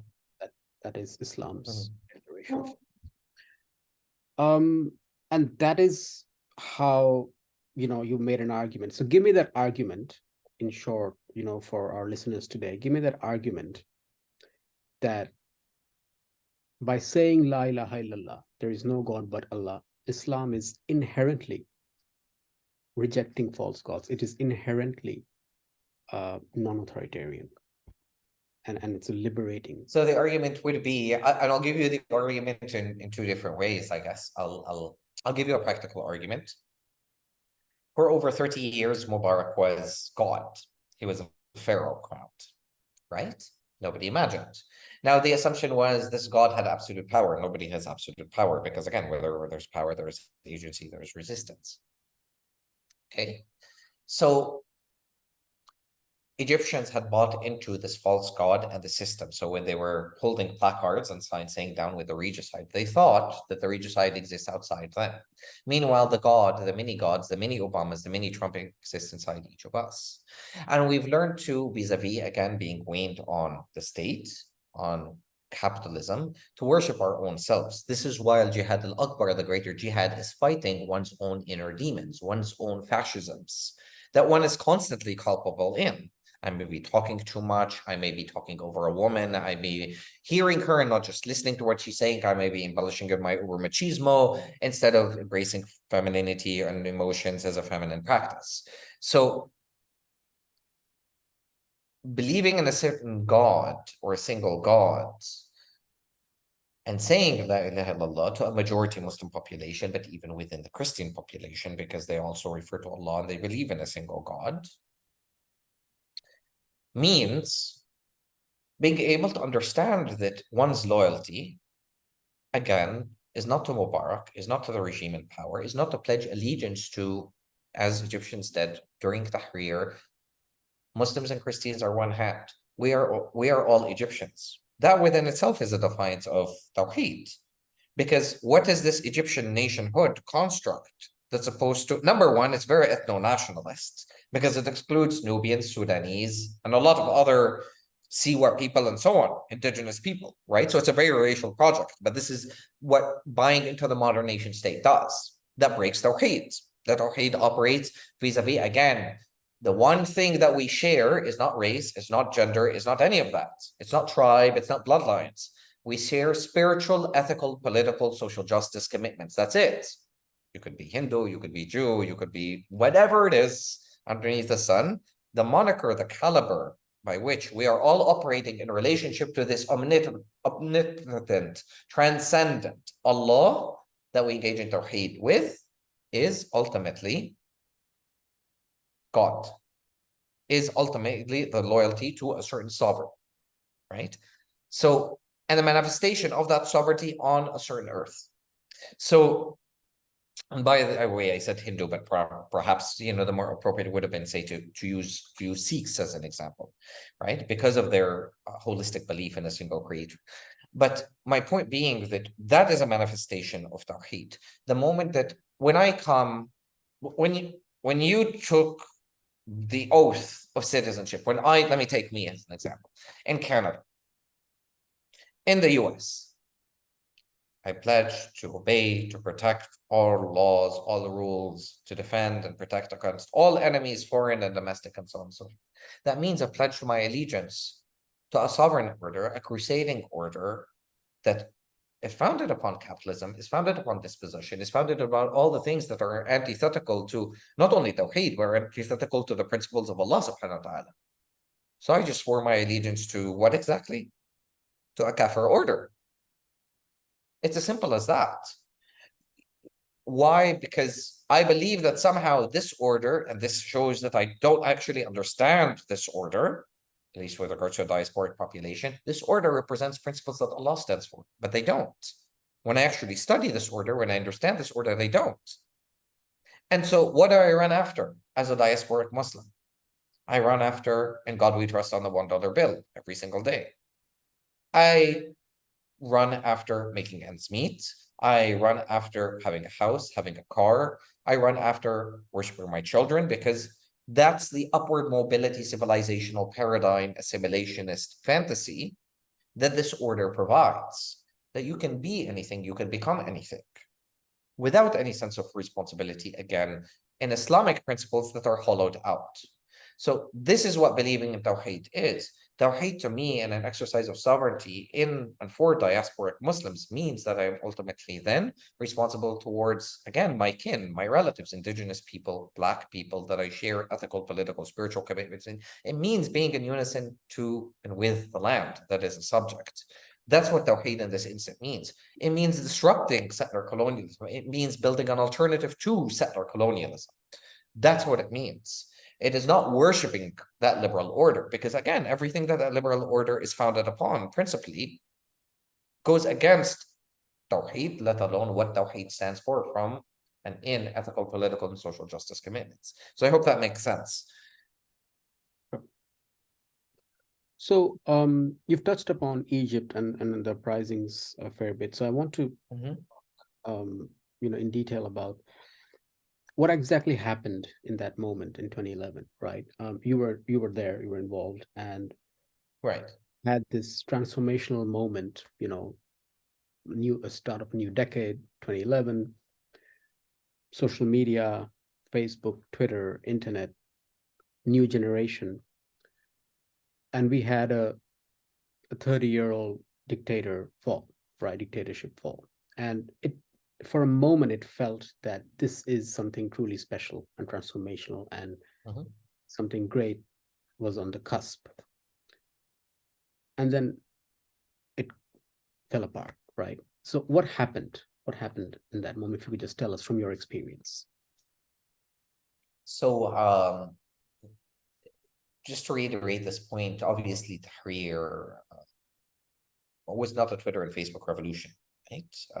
I don't even refer to it as a revolution. I refer to it as an uprising. A revolution, like I said, means certain things insofar as what revolutionary movements are supposed to have done. And Tahrir did not just emerge overnight. There is a legacy of obviously, kifaya, in terms of the enough movement that had started quite some time before that, I believe 2005. And it was sort of a mixture of all kinds of political activists and so on. In terms of, enough insofar as Mubarak. Of course, you had, has the Mahalla, the protests, the larger worker strike that had also happened during that era, during that decade. So it's not something that happened phantasmally overnight. It coincided with Tunis, so it wasn't an order even that Tunis, then Egypt, then Libya, then Syria, and so on. I mean, again, that's a linear conceptualization of history that simply is very logocentric, Eurocentric, and just, it didn't happen that way, right? Sure, there were social media, but, signals that were being read, but it wasn't a social media revolution in terms of, different people in different nations taking cues from one another and so on and so forth. But this is where also the unlearned lessons happened, unfortunately. Right? Like Syrians, Libya did not learn from what happened in Egypt and Tunis, and the lessons in Sudan, same thing. There are lessons that are very much unlearned from the first wave. And there's a reason that Tunis still is in the place that it is, that Egypt ended up being in the place that it is, and then Syria and Libya just took on a whole different other trajectory. And now we see the same thing more or less with Sudan, which are proxy wars, right? So, there are many ways that one can see this. Number one, let me just start off or go back to this point that Mubarak had cut out, the internet. So it wasn't a Facebook and Twitter revolution. It was very anarchistic in the context of Egypt specifically, because you had millions of people going down into the streets as soon as the electricity, let alone the internet, was cut off. We set up, community councils, neighborhood councils. Women were manning checkpoints, so you have a breakdown of gender barriers. Queer people even marched with the pride flag. There was an anarchist tent in Tahrir. The Muslim Brotherhood were there. The Copts were protecting Muslims as they prayed, and vice versa. Revolutionary socialists were there. Liberals were there. Nasrites were there. Sadatists were there. All united by one thing, let us remove the regicide, as I said earlier. So again, going back to this concept of Tawheed. But failing to have the conversations that we had one another, because again, revolutions involve practical questions. What are we going to do in terms of food? How are we going to run tomorrow in terms of health, police, military? And of course, it started off with Khalid Said, a middle-class Egyptian citizen, right, being beaten up to a pulp by police officers in Alexandria. Right? Now, Khalid Said is not the first example of a youth that was beaten up by the police. Absolutely not. But he was the first example of a middle-class youth. So it signaled a different strata within society of this is what can happen to you, right? And this is how things began to spiral. Then, of course, Wael Ghanem, who was involved with Google at the time, set up a website on Facebook. And people started to go out in the streets, to call out, to go out, to protest the police brutality, and so on and so forth. So even the ceiling of removing Mubarak did not exist at the time. But what you had was a bunch of political factionisms and parties and movements and ideas that were all living together for 80 days in Tahrir. And yes, there were incidents of thefts and sexism and so on and so forth, but certainly not as usually, to the extent and degree as usually happens within Egyptian society. There were battles with the police forces, so there was direct action, of course, but no plan for tomorrow. People didn't talk to one another. People were only united, again, by this idea of, oh, we're all Egyptian, and we're going to show the world, without learning lessons from movements, radical movements, spiritual movements, social justice movements elsewhere. And so what took them is al-ghurur, what took them is pride, what took them is arrogance, or most of the Egyptian population. The Muslim Brotherhood, and if you asked two people, what is your vision of tomorrow, you got a different answer from the Muslim Brotherhood, let alone from within the Muslim Brotherhood, than you did from the Revolutionary Socialists, let alone the different factions within the Revolutionary Socialists, and so on and so forth, right? And of course, you had COINTELPRO tactics that were being deployed. I mean, the state is not asleep during this period in time either. And of course, you had the army following the 18 days being called by the majority of the Egyptian population, despite the fact that a lot of us had warned, insofar as so long as we are in Tahrir, so long as power is within our hands, that were able to perhaps have these conversations, but there were a lot of people that actively did not, let alone on the left, did not want to have these conversations to happen, right? We refuse to take up responsibility on the long term. What I mean by that is all the youth in Tahrir, for instance, went and brought up the cleaning equipment and would literally get on their hands and knees and scrub Tahrir Square clean, right? Because there was a sense of ownership that, wow, like our public streets are really our streets, right? Up until the moment came that, no, this is not our responsibility. This is the responsibility of the garbage collector. Why should I care if I throw my cigarette or if I throw, my paper bag or plastic bag or whatever it is, or my Coke can or whatever into the street? Somebody there will just pick it up. So again, a refusal of politics of responsibility because of reversion back into the state. Now, of course, there's a lot of complexities because the problem is with the scene and with revolutionary movements, particularly in the Arab Spring, is that they think, number one, they were relatively, as much as they were trying to piggyback off one another, but they were also arrogant locally, and they were naive with regards to the extent to which local, regional, and global forces were operating. This is not a joke for you to try and usurp or to take power, and this is the difference between seizing power and knowing what to do with the seized power after. Right? Okay, Mubarak is dead, a god is dead, therefore we all become demagogues vying for a piece of the pie, right? We all want a little bit of that share, right? And everybody thinks that they've got the answers and the solutions and, to hail this new dawn, if you will, this new pioneering dawn tomorrow. And they failed to recognize that, you had a military-industrial complex that was in power. You had a president that exists, well, he was a president then, that was head of intelligence at the time, who was destroying the lifelines, tunnels to Gaza by flooding them with sewage, by bombing them, chemical bombs, and otherwise explosives, and so on and so forth. He destroyed more tunnels and lifeline tunnels to Gaza than Mubarak had done over 20 years while we were in Tahrir. Right? So this is how serious. It takes a certain foresight, a certain strategy to understand revolution, to actually plan for it. And again, we can plan as much as we want. We can anticipate the moment, but there are certain lessons that we should have learned while, again, leaving room for al-ghayb, because we can anticipate when the moment does. The Zapatistas have a saying that holding each other's hands, we ask one another during a revolution what each of us knows, and this is how we build together. So there was a certain revolutionary spirit of Tahrir that was lost. We didn't take Tahrir to our factories. We didn't establish alternatives on the ground, etc. And everybody was trying to use the state as an instrument. But also, as I noted, there were forces within the military-industrial complex, the counter-revolutionary forces. There was also regional forces, the Gulf nations and the Gulf countries, right? There was at the time, and this is now where we need to understand geopolitics, because the best thinker, the best revolutionary is somebody that not only has the theory, the movement, as well as the movement experience, but also understands geopolitics really, really well.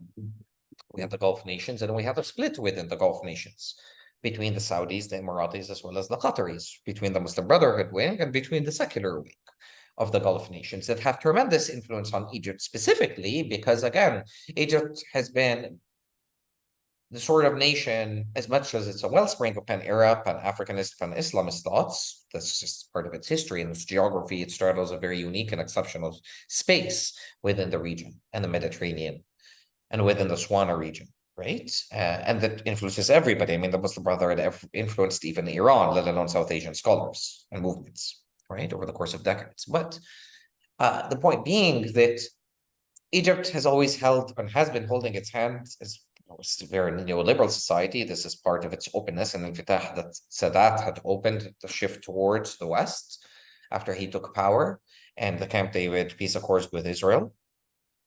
That was start of our devolution, if you will. But also it has always relied on handouts from the Gulf states. And this was an opportunity for the Gulf states to assert its influence. On the one hand, Qatar supporting the Muslim Brotherhood, and on the other hand, of course, and Saudi Arabia still being somewhere in between there, at least at that particular moment, because at the time it was Abdulaziz that was still in power, or Abdullah, sorry, that was still in power, King Abdullah that was in power, and he very much aligned with the Qatari axis. But then you had the United Arab Emirates that was anti-Muslim Brotherhood and aligned very much with the army. And this is where the split had happened. So for 3 years between 2011 or 2013, this was the height which if you will, if you wanted to do any horizontal projects on the ground at the rear. So I was involved in a lot of queer and feminist abolitionist projects and knowledge centers and so on and so forth that were established then. And that was the period of time by which you would do it, because at that time, it was the major political parties that were contesting power, i.e. particularly the military, the liberals, primarily the Muslim Brotherhood. They were the ones that were at war with one another. Right. And then we had the elections of 2013. Then we discover, of course, and this is again the mass psychology of fascism, that movements as the Tamarrud movement, the rebel campaign, etc., was very much led by Egyptian intelligence as well as other regional intelligence forces, including to some extent even members of Israeli intelligence at a certain point, or at least it's been documented as such too. So let alone now global forces that we're talking about, the US. I mean, who wants to see Egypt collapse? Can you imagine the politics and the implications, the ripple effects that would happen? But then what was used as a scare, and if you notice around, again, and I don't want to be linear because I'm very much anti that around 2013, this is when we're beginning to see the implications. We have already seen the implications in terms of Libya and interventionist policies there, militarized policies, Sarkozy, the US, so on and so forth. It's ironic that Obama goes now and sends out over his tweet all kinds of NGOs and local funding and global funding campaigns to help Libya that he helped destroy after what had happened because of both climate warming or climate change, forgive me, and global boiling, as Anthony Guterres had noted, after he helped destroy. And that doesn't mean that I condone, obviously, you know, Muammar Gaddafi, right? But Gaddafi was also a threat for certain reasons. Point is that this is where Libya and Syria became scare tactics that, listen, you know, any possibility and any thought outside the state form, forget that, because you know, you're going to have a proxy war. You're going to have a so-called civil war. Look at Syria, look at Libya, and so on and so forth. So, and we see the manifestations, if you will, of the opposite of that to a certain extent more recently up in Tunis, and now Qais Said, who is a leftist, and so on. I mean, again, the reproduction of authoritarianism is manifesting itself in military ways, in Islamist ways, in secular liberal ways, right? And this becomes the problem. This is how Bashar al-Assad remains Bashar al-Assad, because, or otherwise you get a Daesh, because again, there isn't an alternate vision. Now, if you ask me up until 2016 or whatever, right? You know, I always refer to Bashar al-Assad as being the butcher of Damascus, but you ask me now, I say, please keep him in power, because I'm not interested in Syria being cordoned and divided into 3 different territories, Sunni, Shiite, Kurdish. It makes no sense. Or the same thing in Iran. That doesn't mean that I condone the mullahs or I accept what they're doing. Insofar as sisters being forced and being treated, let alone murdered and killed because of the hijab and so on, that should be forced in the first place. Because what's the point? Do you believe in Allah or do you believe in the mullahs? Are you scared of the mullahs? Again, you can't have 2 intentions that are contradictory in one heart, right? This is where intentionality also becomes important. So this is part of the dilemma. People didn't have alternatives for us, or the alternatives that they had were strictly within myopic sense. They didn't involve them changing themselves, as we've been talking throughout almost, you know, these past 2 hours, right? Which is fundamental to revolutionary spirit. That if I'm going to argue for something that is revolutionary, I have to be willing to change myself. Muslims say this verse all the time. We read it every single Jummah. In Allah, God does not change a people until they change in and of themselves. So revolution is not something outside. It doesn't have to deal with me removing a regime, removing a military, removing a whatever president. It has to deal with me self-organizing myself, let alone in relationship to others on the ground. Again, the original message of the Ummah, the original message with the Hijra, in which Muslims were being persecuted. And you're not going to include everybody. This idea of mass mobilizations and people are all going to change between a day and night, that's not going to happen either. That will all often enough lead to what Richard J. Day referred to as a hegemony of hegemony, this rise of a new elite class of authoritarians, of post-colonial elites, if you will. Even if they seem revolutionary, again, power will get to their head. You don't change the system changes you. So first, the Muslim Brotherhood were taken out. Of course, I was around the Rabaa and Nahda and the massacres that occurred there. And this is to eliminate Islamism out of the equation completely, or to eradicate the element, because the thing with Egypt is, again, being the wellspring of pan-Arab, pan-Islamist thought, for the longest time, even since Nasser, there have been contestations over who holds sway over the ownership of Islam and the narrative around Islam. So Nasser not only had an issue with the Muslim Brotherhood and the Ikhwan generally, but had an issue also with Al-Azhar University in certain respects, right? Because it's the ultimate adjudicator as this Ismaili institution that has become Sunni Orthodox, right? And obviously with Salahuddin, who, Sunniized it, this is when it had happened. Originally, it was an Ismaili institution. Oh, subhanallah. So, and now Ismailis are not even being considered to be Muslim. There's, again, something to think about historically speaking.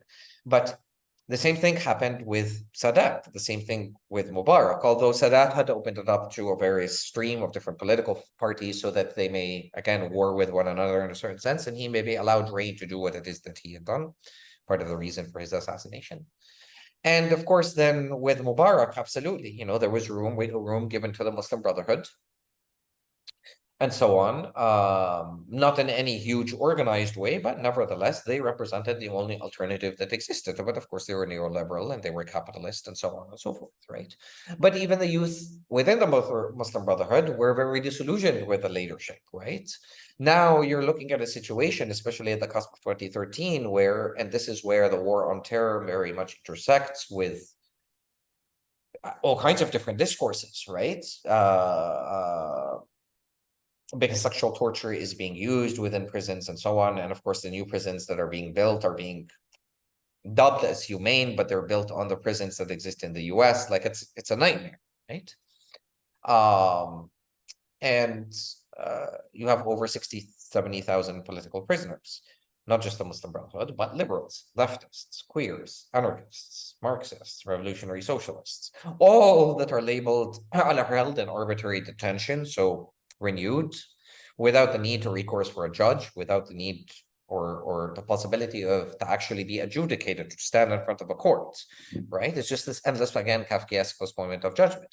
And they're all labeled as terrorists because of, again, the military tribunals that everybody was exposed to. Again, this is why getting into a direct confrontation with the state was the stupidest, most naive, and people were purposely engaging in it. The joke was actually, and this is how, again, I'm telling you, it's a matter of egos, and this is the facade. And a lot of Egyptians, particularly on the left, are refusing to face the monsters in the mirror still. They have this idea, revisionist idea of history. I see a lot of articles written by leftists every single commemoration of 2013 now, right? And it's been a decade, that says, oh, the liberals did this, they sided with the army, and this group sided with the army and that group, but they refused to take honest for the fact that they too sided with the army because they were willing to do everything underneath the sun to remove the Muslim Brotherhood, right? Because of, again, how the Muslim Brotherhood, I'm not saying members of it, I'm not saying segments of it did not engage in scare tactics, but they became the taboo ghost that everybody is throwing out there to scare society into submission. And I'm not saying, again, that there aren't issues there and serious issues, right? Of course there were. But nonetheless, they became the scapegoat for everything. Why? Because, again, the left, animated by secularism, refused to have to deal with anything to do with spirituality and had internalized, and I get it. As a leftist, you grew up in Egypt, you've never been outside. Maybe you've been, but your home is Egypt, and you've never been exposed to anything but Orthodox conservative Islam. Why would you think any different than that it's possible to establish a leftist Islam or anything? I mean, I would have liked to think that these lefties that do read Marx would also maybe read Ali Shariati at the very least, or whatever, Kwame Ture, right? Or Sankara, and so on and so forth, or Lumumba, and so on and so forth, right? But there was this elitism to reproduce Marxist-Leninism, particularly, specifically here. And yeah, that is part of the problem, and internalized Islamophobia. There's no alternative to it. When I was proposing alternative readings, it was being dismissed. This is the kind of arrogance that I'm speaking of. But the joke was that if you wanted to become famous in Egypt, you would actually hand yourself over for arrest. And a lot of actually Egyptian activists did that. They handed themselves over, started a Twitter account, and became famous overnight. That was their logic, right? This is the ego getting out of control. I want to be a revolutionary leader. I want to be this and that, right? And this is what social media opened up in so many narcissistic, individualistic ways, right? So people have gathered up to 500,000, 1 million followers over Twitter, but what have they actually done? They have no educational background, and I don't mean to be elitist. I don't mean by education that you actually went to school. No, I mean that you've just read, at the very least, theory, you've read history, you've read praxis, you've been involved in organizing. But no, and by the way, organizing is more than just organizing a protest. I mean, this is organizing is much more than that, right? Again, it's about constructing alternatives. So these are parts of the facets that led to the unraveling, the fraying at the seam of Tahrir and the potentials and the possibilities with it, right? So it's quite sad, it's quite heartbreaking. Muslims played into it, the Muslim Brotherhood surely played into it, everybody played into it, right? But again, between 2011 2013, if you ask even leftists, this was the time in which anybody could do whatever it is that they wanted. And so the irony is what happened after 2013 of the massacre, that this is when the clampdown on everybody started to happen. And again, the absence of foresight and strategy of the fact that what are you placing, again, a greater evil and who's lesser evil and so on and so forth. It depended on your relative perspective, right? And look at how everybody is suffering nowadays. It's not something, nothing remains permanent, but look at Egypt's debt rate. Now you're talking about almost $150 billion. You're talking about 60% underneath the line of poverty. You're talking about a middle class that's decimated. You're talking about a geography, Tahrir, that has completely been wiped and erased. And now there are monuments venerating the police in Tahrir, and all the graffiti that used to be on the walls, mocking all kinds of authoritarianism, be it religious, be it military, has been removed. There's a new capital city called the New Cairo, the new administrative capital. All the offices are now there. It's about 2.5 hours from Tahrir Square. So to remove that element of symbolism and a generation, like now you have, it's been what, 13 years? You have a generation, or 12 years? You have a generation of 12-year-olds who study in textbooks that 2011 was a Muslim Brotherhood conspiracy.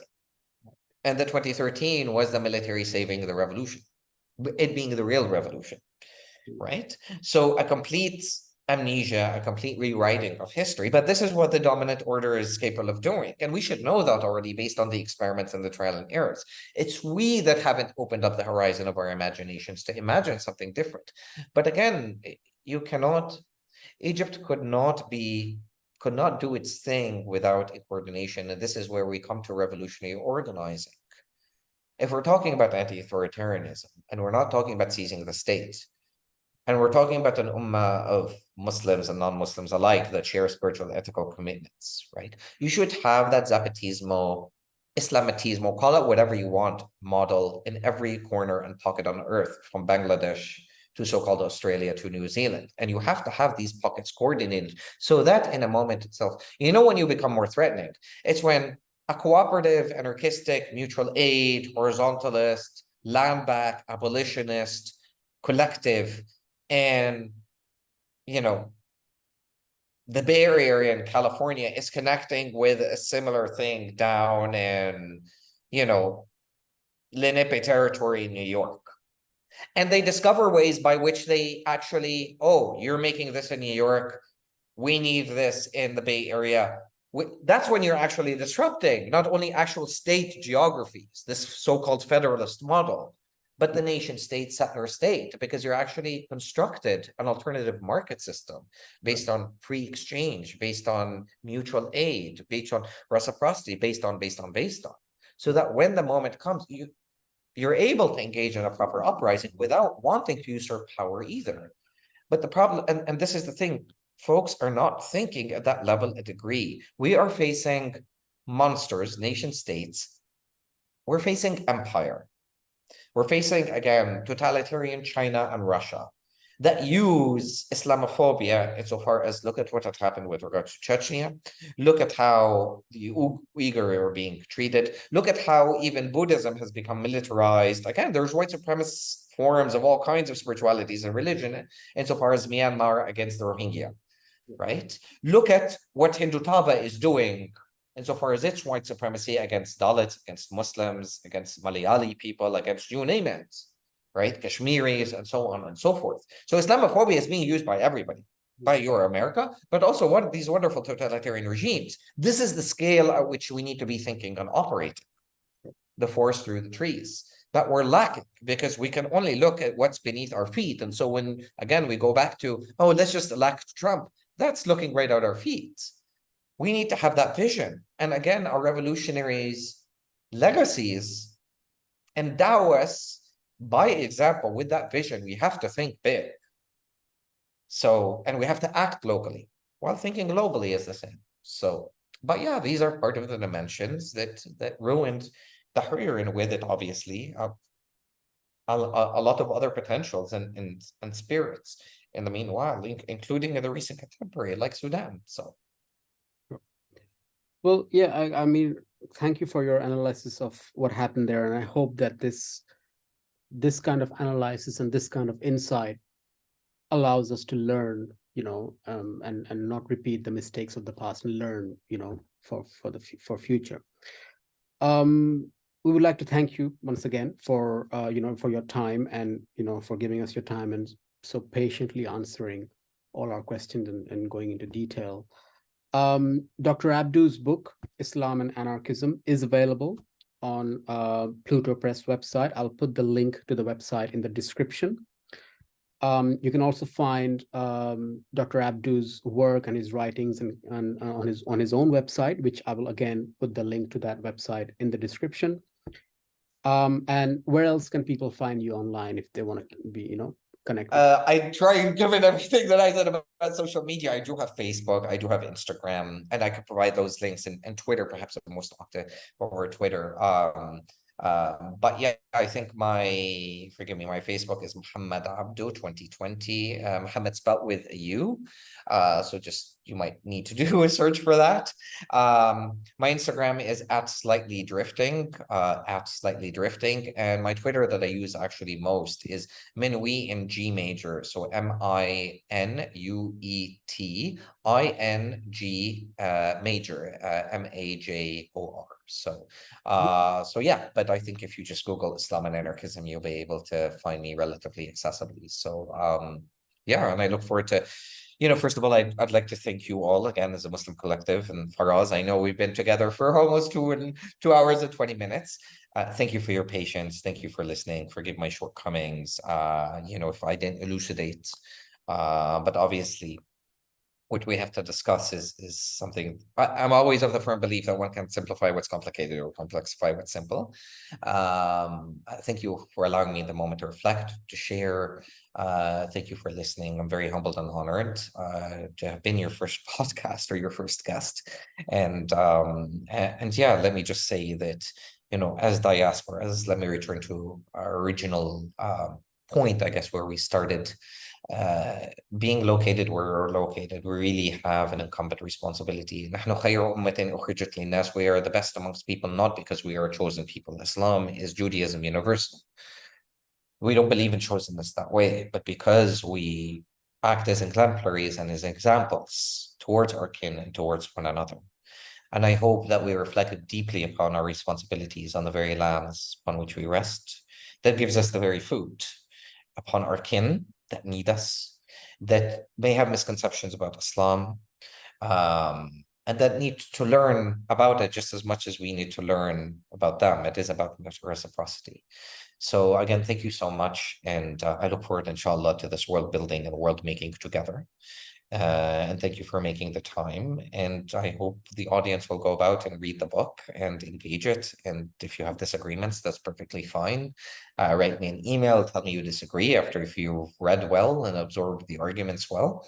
And yeah, I'm here to foster debate to the contrary. So jazakumullah khair. Thank you again. Thank you.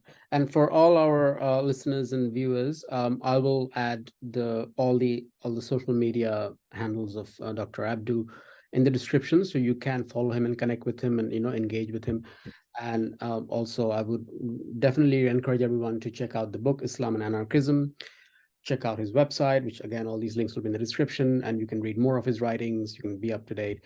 And Dr. Abdou, look, thank you very much for giving us your time. And we covered a lot of topics, a lot of important topics, and I wanted to cover all of these topics, and it's important. And I hope that those who listen to this, those who watch this, find this illuminating, find this, informative and beneficial. And I thank everyone. Inshallah. Thank you. Thank you. We do it for our children that come from immortality and are the heirs we shoot towards infinity, as Mumia Jamal. So hopefully, given just the shortage of time that we have between World War III and, facing what we face of our Mother Earth in terms of climate change, I hope that, we have enough time, but then we need to act fast and we need to really dream hard and dream big. Dream hard, dream big. Thank you. And dangerously, yes.